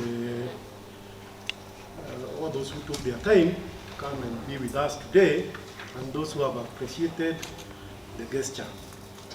For those who have supported us, Equity and the others, we really appreciate your time and all the information that you have given out to us and to the farmers. As we move from this place, ningetaka kusema usitoke tu, utoke na kitu hapa. At least if you had a problem, like our friend has said, make that problem source of money. Asanteni sana, karibu. Like Robert has said, you can be a farmer, at the same time, you can be a businessman dealing in kukus. You make your money in the farm, make your money in the shop. At the same time, kuna hii shida ya employment. You can be an employer to your own children or to the kids of your brothers or your village mates and the like. Asanteni sana, na Mungu awabariki. Enjoy your lunch as we go.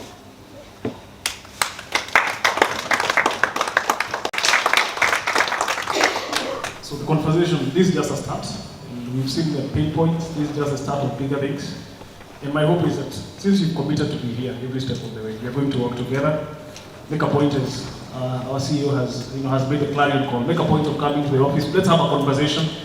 But with that, I ended that. I want to thank every single person. I want to thank, of course, starting with our chairman, the CEO, Mr. Stanley, and all the management team of Big Kuku, and also Broiler Resorts, and you farmers for gracing this occasion. It's been a pleasure. And I'll end with a word of prayer as we also give thanks for the lunch. And we can call it a Friday. It's happy hour. It's almost approaching. So let's give that. My God, my Father, I want to thank you because you've been faithful. You've been with us since we commenced this meeting in the morning. You've been with us till this hour. You've protected us. You've guided us. And we want to thank you for the discussions that we've been able to have, my God. We do want to make the affirmation that yes, the plans of the mind belong to man, but the answer of the tongue belongs to you, my God. And what we want to commit is that every single discussion we've had in this place, my God, you place all those plans into your hand. You know the desire of every single farmer, every single one of us, my God. You know what we desire, you know us at our point of needs, my God. And what I want to declare and what I want to affirm is that you meet us at our point of need. And the doors and the opportunities that we are looking at opening up or at scaling, my God. This is just the beginning. This is just the beginning of greater things, my Father. Because your promise to us is a promise of blessing, my God. I want to bless every single family, every single individual in this place, my God. Thank you because you have always appointed us. because we are ones you called us, as we called my father in different areas of practice, my God. Because you're faithful, we rest assured in your plan, we rest assured in the fact that you've got good plans for us and greater things are awaiting us for as we're going to be faithful in you, my God. And as we go to take our lunch, we bless it. We give thanks for the provision, and may it be to edify our bodies, my Father. And as we go to the close of the day, we always walk with you, we always guided by you, we always stand firm in your word, my Father. We pray this believing in the name of the Father, Son, and Holy Spirit. Amen. Amen. To close, God bless.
I'm fine.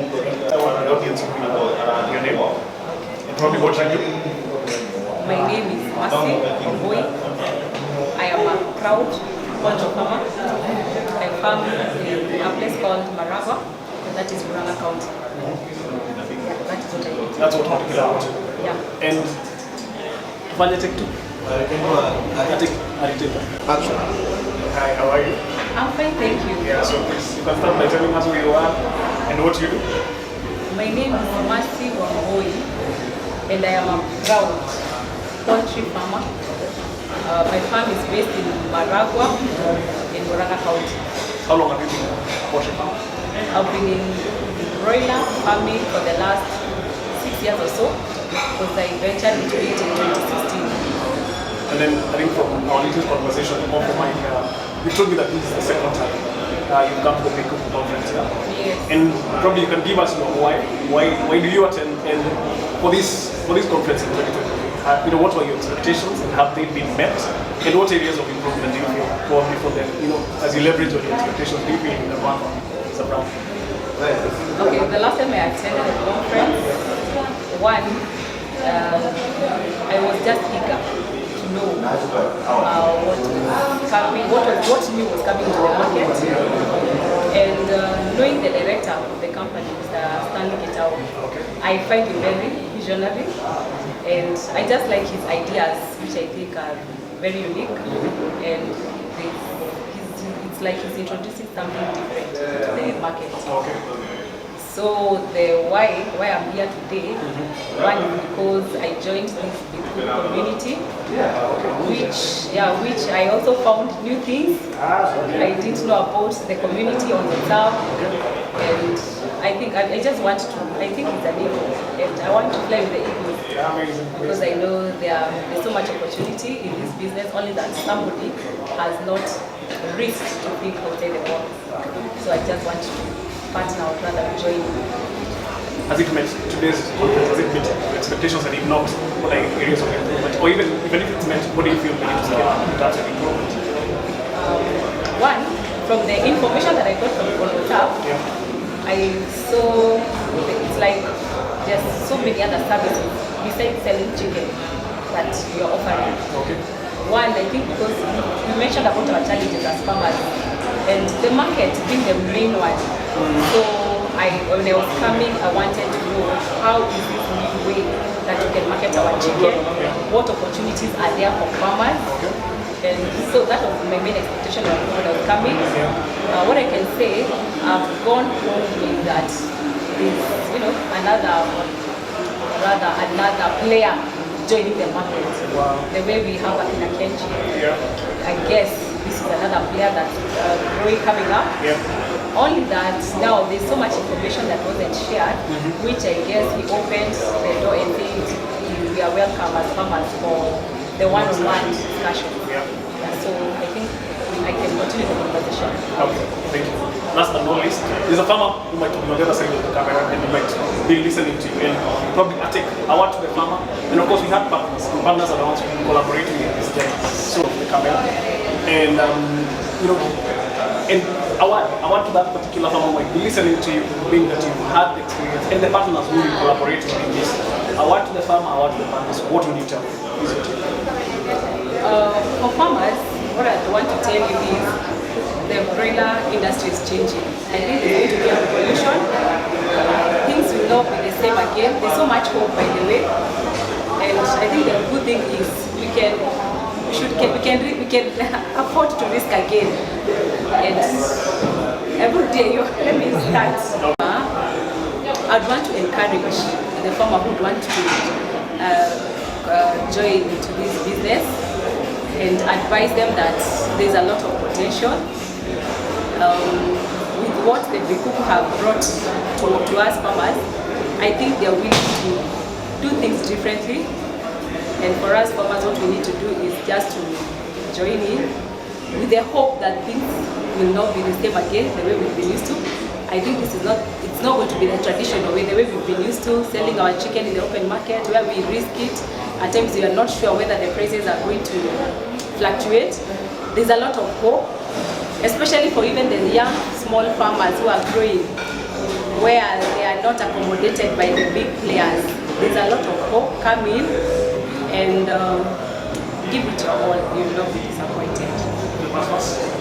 And to the partners, I want to thank you for this opportunity that you are offering. One is to thank Mr. Stanley because of the way he's just risked it to think outside the box. He's a man with a big brain, he's very visionary. And one thing I can tell you is that keep dreaming and you'll have a team behind you.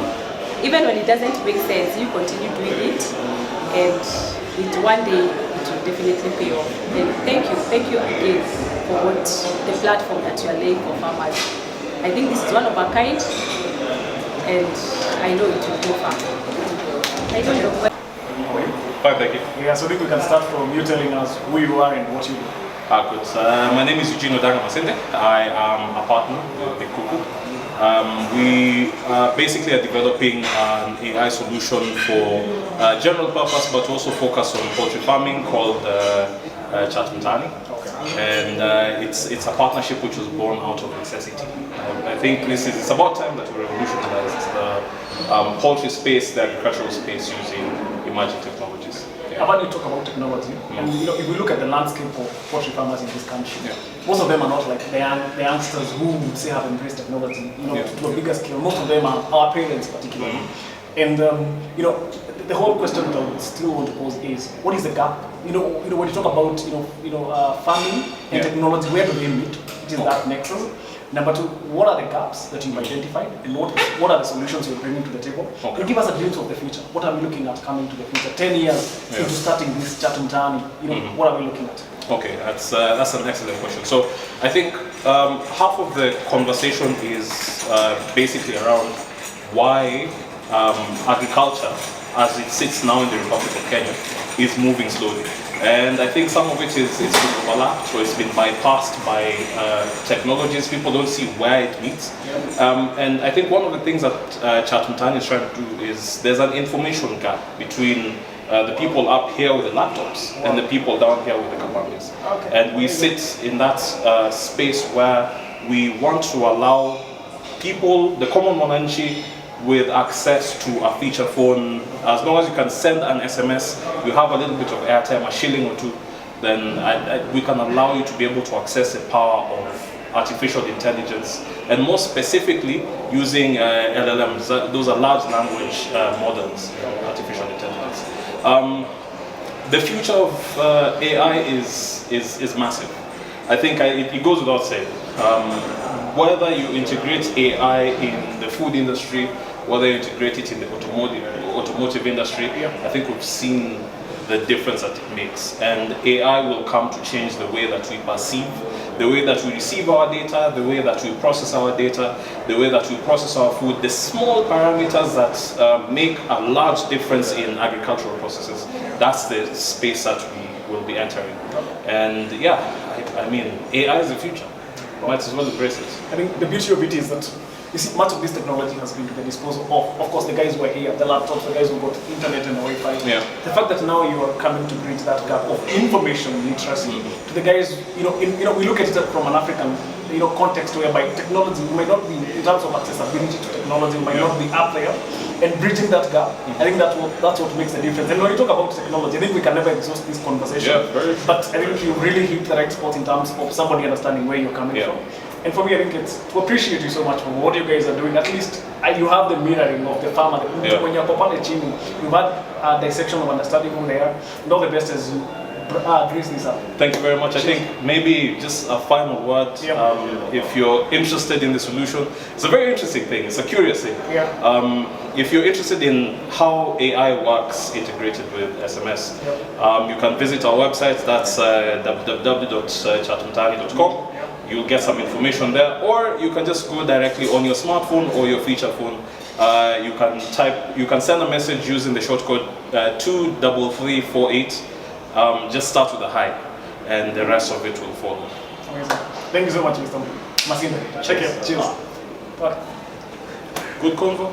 Hey, it seems as if the quagmire in the poultry industry is that it's all problems and there seems to be no silver lining. So, what are the solutions?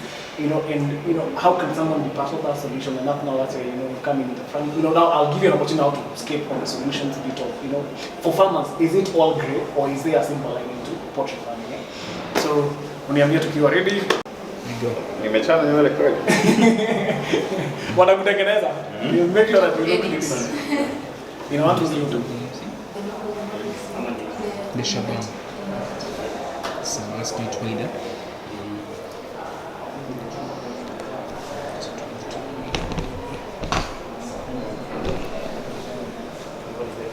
It's okay? Yeah. No, we can run it. Hi, good afternoon. I think it's already evening. Good evening. Good evening to you. Yes, it's evening already. It's already evening. Yes. Yeah, so I think I can request that you introduce yourself and probably what you do for the audience to know a little bit of you.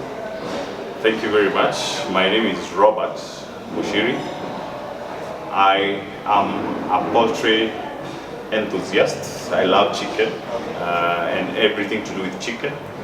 I've been around the industry for the last 22 years. Could be that is half my life. Whether in a breeding company or in a breeding environment, in a feed milling company, in a hatchery environment. But as we speak, I own one of the franchise for Big Kuku in the heart of Nairobi. So because I found a need that chicken needed to be brought down to the level of the commoner instead of people thinking that chicken is for the fat cats and it's for the rich, super rich, which is totally untrue. And so that's what I do. I love chicken. I like the fact, I think, we have rainmakers, but I feel as if I'll call it the solution makers, because we seem to have a solution for these guys who are down there. And my big Q&A, what I was picking up from this conference we've had today is that every single farmer is crying about problems. There seems to be like, there's no silver lining in poultry farming. And my big question is there a silver lining in poultry? Do we have solutions? Is there a solution? Can you be a farmer and be happy and be successful? Being a poultry farmer in this country. So probably tell us about the solutions. Let me tell you, I can tell you for free that the future is poultry. The future is chicken. Because with the dwindling grazing lands and the climate change, the future of the animal protein in our diets cannot be sustained by any other animal but the chicken only. Because the advantages of keeping chicken is how acceptable chicken is across the religions, across cultures, and the chicken can adapt to almost every climatic weather pattern, because you will find chicken in the Giriama village at the coast, you will find chicken in the highlands of Aberdares, and even at the lakeside and of course the Kakamega, where their love for chicken is world known. So you can imagine, this is so unique that a chicken will adapt to all this, even Ukambani, where they breed so freely. So I'm telling you, the pull that makes people should make people trust in the chicken and depend on it is because it's acceptable, it is easy to rear, it requires small space and small cycle, turnaround time. In few weeks, you have your ready chicken. So this is why I tell you, there's so much to bank on chicken. And many people who are now looking, sharp investors, they're investing big in chicken, be it in the breeding or processing or franchising, and this is the way. So there's future and there's a lot of hope for the poultry farmer, as long as now you move with the tides and look at the problems. As one of the speakers said here, is that the problems will be the source of our success. We should look for problems and offer solutions to them, and there we will be home and dry. Probably my last but not least question. I want you to demystify between broilers and kienyeji. It's always been based on that kienyeji is always the nutritious option. I want you to demystify that, because you spoke about broiler and I was like, wow, people need to hear this information. So last but not least, tell people about broiler chicken. Let me tell you, a broiler is a chicken. So if you're looking for a chicken, a broiler qualifies to be on your list. But what has happened is the hybridization. And it is common sense that we have hybrids in maize, hybrids in Frisian cows, hybrids in cabbages and tomatoes. So what makes you comfortable eating a hybrid Kenya seed maize, and you are not comfortable eating a hybrid chicken? You are not afraid of you taking milk from a hybrid Frisian cow, but again you are afraid of taking a chicken. So it is a science. It is anybody who cares to learn how breeds are improved for specific reasons, be it weight gain, production of eggs, resistance of disease. This is common sense. So I would want people to know that it is from pure lines of kienyeji chicken, pure lines, crossbred, to bring a hybrid which now gains weight fast. And so it's a real chicken. It's improved kienyeji per se. It's been made more. Yes, it's from kienyeji, because God created all kienyeji's, and then we keep on improving and mixing them to get hybrid cows, hybrid chicken, hybrid tomatoes. We never made anything on our own, but we mix what God had made to get hybrids of anything. So this is a chicken that responds to good management and nutrition. Amazing. So with these two, good environment, which means the feed plus genetics is now how you get to a broiler that can mature in 35 days, 40 days. And this is true. If you even know that there are maize that grow in 3 months, and nobody fears to roast them. Yes. So I think, thank you so much, Mr. Robert. You opened a whole discussion about sustainability, and we cannot exhaust that whole entirety. But it's nice listening to you. Thank you for demystifying those facts. It's a pleasure. Thank you for gracing this event, and looking forward to working together. Thank you so much. Asante. Cheers. Hi, good evening. Please tell the audience who you are and what you do. My name is Alice Wamboi. I work for Equity The major question, we've had the problems of farmers, and it seems to be like, that's the mountain that they are facing. Yes. And my big Q&A is that why are they seem to be directionless, and you guys are coming in as partners. That's how you identify as well. You partner with these people in finding solutions. And when the farmer cries this too much and talks about it seems there's no direction, it seems there's no path for them. As partners, how are you doing to elevate their pain points? Where are you coming in? As you've identified yourself as a beauty bank. What are we looking at? Because the mountain of problems seem unsurmountable to the farmer. Nobody seems to be listening or probably even taking a notice. So where are you coming in to elevate? What's the scale of how much are you able to take off? The farmers, plates that he can concentrate on his core job, which is actually getting us high quality chicken. In the current situation, the inflation has gone very up, and the cost of feeds, the cost of living has gone up as well. So most farmers are not able to take the farming as they are supposed to. They were doing it, they dropped, but the bank has come up with a product where they can partner with the farmers. We finance them, they rear the chicks all up to maturity age, and once they sell to you, you make sure you also direct the funds to us, we get our share, then they get the remaining part of it, with that they will be continued. So I don't want to say that the financial part comes without saying, but beyond the finances, because either way, so the only market players in the finance market here. Why should a farmer choose equity of all about? Why equity? What makes you different? What are you offering to the clients? Just set the pace for you guys. Why equity is because before we finance them, we also have training. We have a foundation on financial partnership in terms of training. We train them from the basics of budget all the way to the usage of the money. So before they get the money, they have the information based on the financial interest they get from it. Then from there, before they take loan, they are able now to make decision. Once I take this loan, I'll be able to get this much, and this is how I will use the money. I will not be able to divert. I will pay up to what I'm supposed to. We also have insurance. We insure the farm in case of any emergency. So I think you guys are doing an amazing job, and the fact that a farmer can get a whole package just beyond the money aspect of it, because I feel the money is not, it's not the solution. It's even how you're able to spend around it. The fact that you have a tailor-made solution that it's going to cushion the farmer around this. I think you guys are doing an amazing job, and thank you so much for relaying the information. Have a lovely day. Financial training is free. So Wow. next time, invite us purely for Financial training. Yes. Okay. Looking that's for that. Thank you so much. Thank you very much. Salam.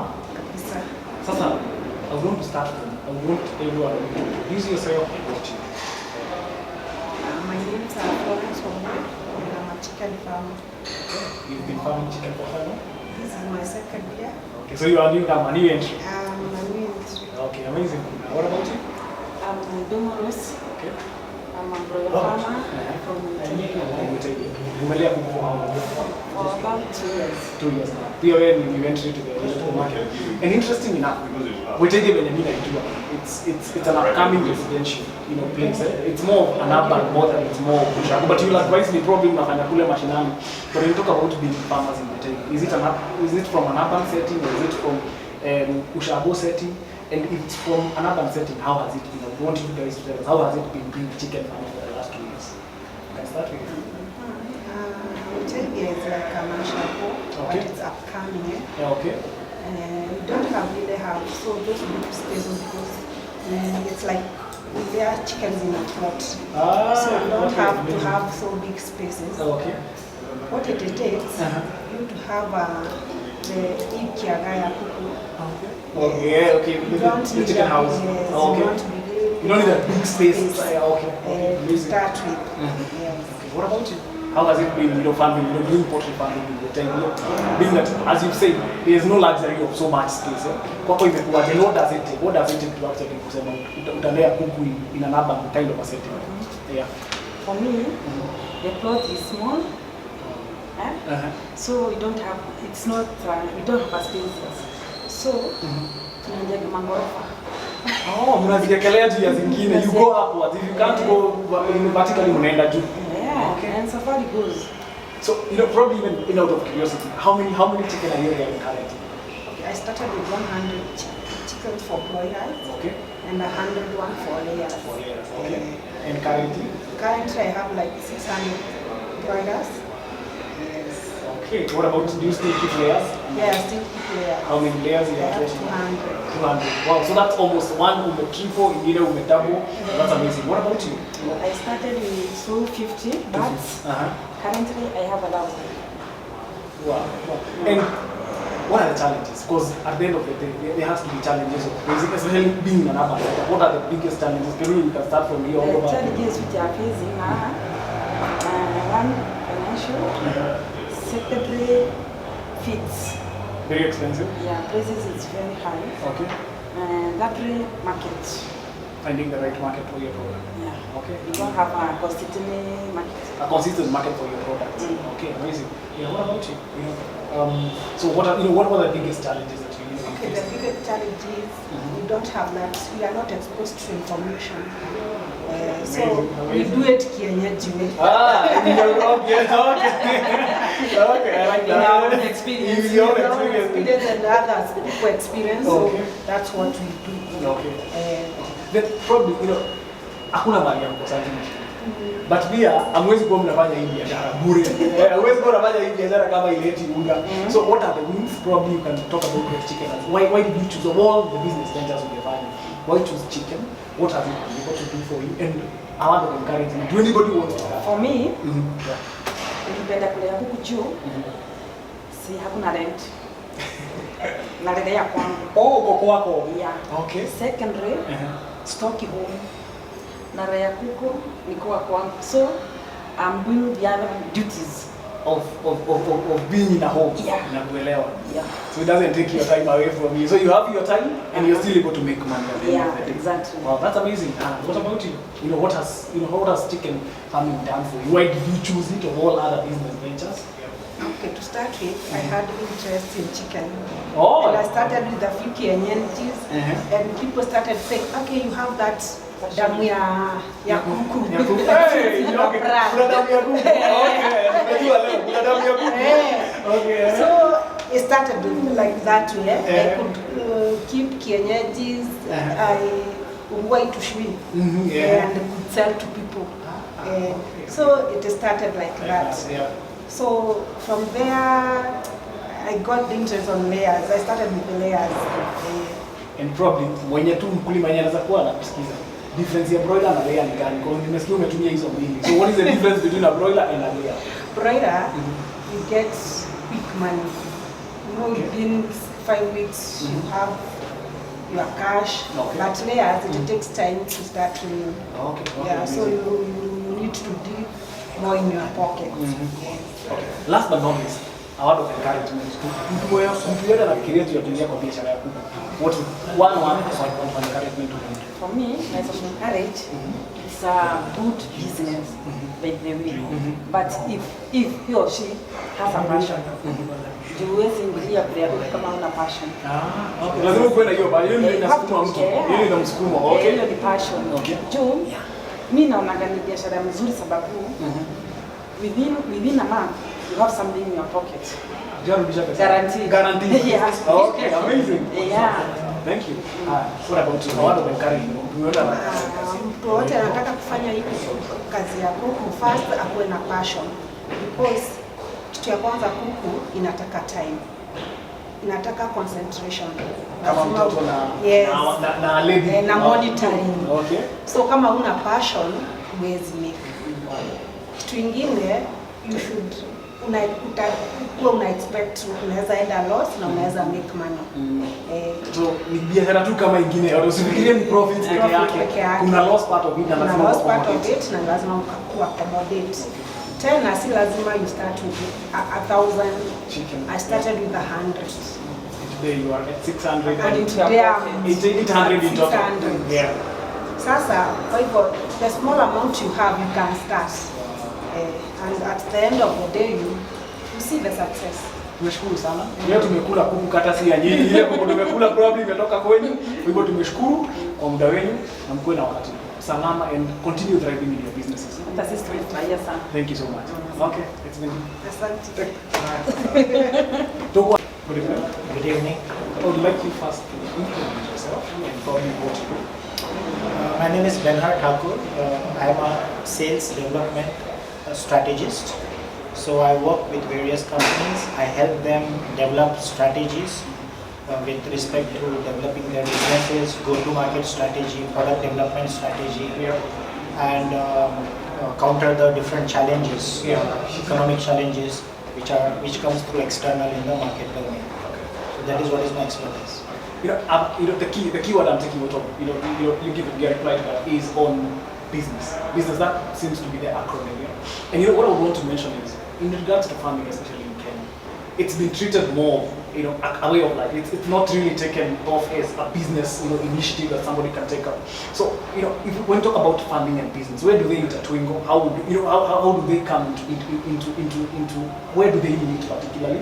How can we, highlight them and highlight, can farming really be a business initiative? And if it is, has Kenya really gotten there, or are we still, what is the development kind of getting into farming as a business? What I understand is that the land of Kenya is very fertile, so you get very good quality yield. Wow. And that is the reason, if you look at the yield, even it is exported to Europe. Wow, yeah. So the quality of whether it's farming or animal production, the quality is very good. With regards to be specific about poultry, I have realized that it's a household business. I had been associated through consulting in this domain also for more than 5-6 years, and I realized that it is a very good, lucrative business, but it is more of an unorganized sector. So when I say unorganized sector, means mostly the farmers who are not very much into structures and systems. They are doing it at home, and they are making a good living out of it.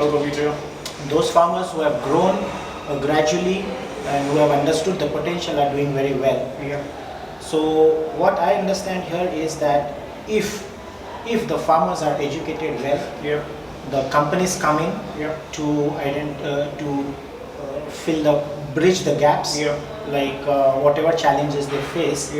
This poultry business is a very good, lucrative business. What is uniqueness about this business is the cash flow cycle. Like this is a business where a day-old chicken starts on the day 1, and it's ready to slaughter and go to the market on day 35th or 42. So a farmer, if he invests today, gets his money back on the 42nd day.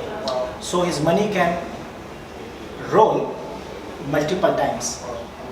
So it's just that the market dynamics, the external forces which affects the farmers, if these things are catered, this sector can be a very booming and very fruitful sector. I'm hearing you speaking, from a focus point of there's already an opportunity. There's a gap that exists in terms of poultry. It's a place you can put your money and get it back. And the big question is, anybody who's looking at poultry as as a business opportunity, where should they start? What are the nitty-gritties of treating this as a business? And probably these would form the fundamentalities of business development. Where do you know, what are just the key areas that you need to start from? What do you need to do if you're looking at putting your money into this? What do you need not to, to look off or brush off? Where do you need to start off if you're somebody looking into investing into poultry farming? So if you look at poultry farming right now, it is one of the most lucrative business to do. Number one, it is an evergreen business. It's a 12-month business. So there is no off-season or on-season. Everybody eats chicken and everybody, it's like a staple food. Number two, if from the organized businessman's point of view, he will definitely do the research and he will come with all the systems. But if you want me to tell what a farmer or some startup wants to do it, I would say that first of all he needs to understand the critical success factor of this industry, the financials, because most of the farmers, they are doing it in a traditional way. They just learnt it from their neighbor and then they do it, and most of the time they don't even know if they are making profits or where are the profit centers. So yes, I think there is a scope for consulting here, where we can train the farmers, and this business, although it's very lucrative, it's very technical and very what do you say, critical. These two words I'm using it because a disease can affect you. Definitely. If the markets fall down, it can impact your revenue. So it's very technical and it's very critical. So what you need is a constant support to a farmer. And a farmer is too much dependent on looking out for a what do you say, way out when he's stuck. So this gap, if it can be covered by any organization or anyone, it's a very good opportunity for that that company or individual who comes with that offering to the farmer. And for a farmer, he can be having more efficiency in making money out of his investments. I love that. And probably to anybody who's listening, to at the end of the day, it's entrepreneurship. This is entrepreneurship and business.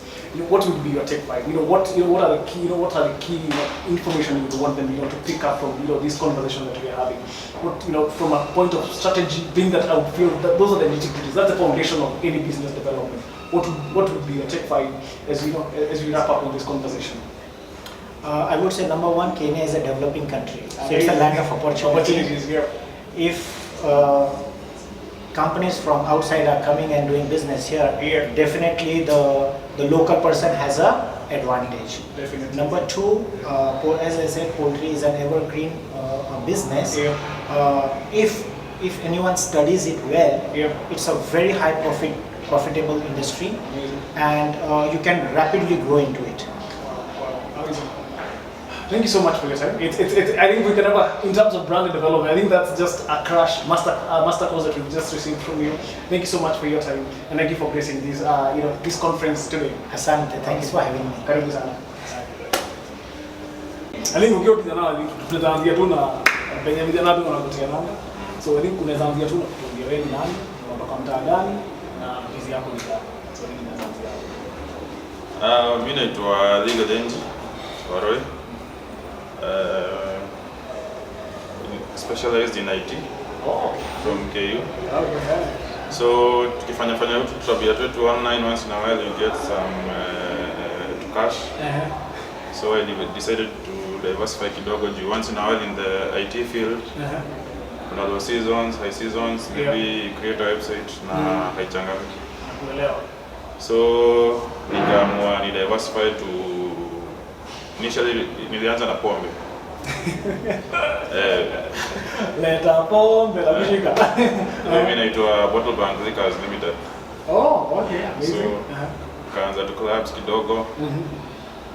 The greatest challenge, unajua ukianza kanywaji you need a full stomach. No combination. No combination. So nikapata finding maybe sasa si juu ya kahangi na nini unaamka jioni. Kutafuta sijui tukuku nini inakuwa ngumu. So I decided there are some two shambas nilikuwa nimesecure kitambo kampo. I decided to convert them into farms. So the first times nilikuwa nimezoea city market sana, lakini sasa unaona hiyo fluctuation ilikuwa shida. but it will be compensated on the side ya club. Na pombe ukiuza kwa zitasonga, nimekuelewa. Na ukiuza pia ni kwanza ukiuza quarter ni soda tatu. Wewe unakashona. So ukifika city market unaenda una compensate kidogo. So that was the first part. Kidogo you know needs zinaenda zikipanda. Nikatamani to expand, so I've been expanding towards now Thika and Juja. Wow. In terms of farming poultry? Farming, yeah. Okay, nice. So unajua farming sasa ikileta kadoa, si unapeleka kwa pombe kidogo, pombe ikileta peleka kwa farming. So basically in those three fields, IT, the alcohol business, and when you kunywa lazima wakule. Lazima wakule. So kwa uliingia kwa business kushibisha wasee. Lakini kwa hiyo kushibisha wasee kwa sasa imekuwa bench yenye ina grow big time. So kwa opportunity ukiangalia tu in the next like coming years because umesema una expand. So kwa opportunity ni gani umefanya? Sasa itoke from just to supply wasee food na ku scale into a business. Yes, JLO. Wacha nikufanya recap. So kwako opportunity first umeniambia ulianzia cause ya kushibisha wasee watu wakaliwaje. But saa hizi umekuwa uki-expand regardless. Because unajua nataka understand una meet supply ya demand ya watu wako kwa class, si ndio? So nini nafanya expand story ya kuku saa hizi? Na ushashibisha wasee wako hapo. Expanding saa ndio naelekea that. Okay. So kidogo mahesabu zingine zinakuja hapo, to pressure kidogo. Whichever type of well you're looking for, of course, lazima utafute mse unaachia. So ndio maana nasema needs zimekuja kwa mob. You need your own maybe housing schemes, uondoke rent kidogo. Naona kama Mr. Gitau tulikuwa na yeye hai lakini sasa alikuwa mbele. So he was sort of a bully kwetu, but sasa naona wewe umeweza na kuelewa. Haizi ni bully sasa. But you see the greatest thing with their family, there's some sort of generational wealth that passing over. So what I mean is that at least in short mzito ni kujipanga. Unajipanga mapema. You don't know what's ahead. Kidogo kwetu kuna kuana medical issues, diabetes nini. Hivyo, tumeangalia mbele. Umeangalia mbele kuelewa. Sawa. Thank you so much. I hope you catch up, but I think story ni mzito ni kujipanga. Lazima. Sawa. Cheers man. Well, of course ni mimi. Kwa hivyo Kenya tunaweza taka kufanya ni introduce wewe ni nani na role yako ni gani. Then tutaanzia. Mimi naitwa Kevin Nuru. Nimeingia kama quality assurance manager na roles zingine mingi yenye nafanya for ICD na vitu mob nafanya kwa Big Kuku as a sign. Now in the planning ya hii event, of course kuna expectations kuangalia na the duty ya manager from your end. Na of course nataka kuuliza from a point of managerial, umejita manager from a managerial perspective. Tumenail intention ya hii, in terms of scale ya success. Tumemanage kunail success ya hii event na kwako have we been able to achieve the goal to set aside? And if we do not, what are the areas of improvement in our field as a committee of farmers as we go forward? What is the promise to them? Hii event imekuwa successful. Tumeplan. Nakufia. Kulingana na pressure kuja nayo. Weza put up na very short time. From the feedback kwa ground na farmers on hii conference leo imekuwa success. The feedback has been positive. Ile discussion tumehave nayo kama farmers take from here to another meeting na farmers itakuwa fit. So we should expect more of this now. It will not actually just be an annual thing, but it should be something that is consistent. We should keep on encourage farmers na kuwa meet na kuwa wanasema and as a processing farm tunaelekea kwa process na kitu kingine. I think tukiendelea hivi watakuwa trust why wache Kenchi ama KMB why choose Big Kuku. There are more reasons na perspective ya kwenye si supermarket na vitu tunataka kufanya na I think going forward hiyo feedback nimesikia na questionnaire na everything I think thank you mzito wangu of course. Shukran sana. It's been a minute. Thank you.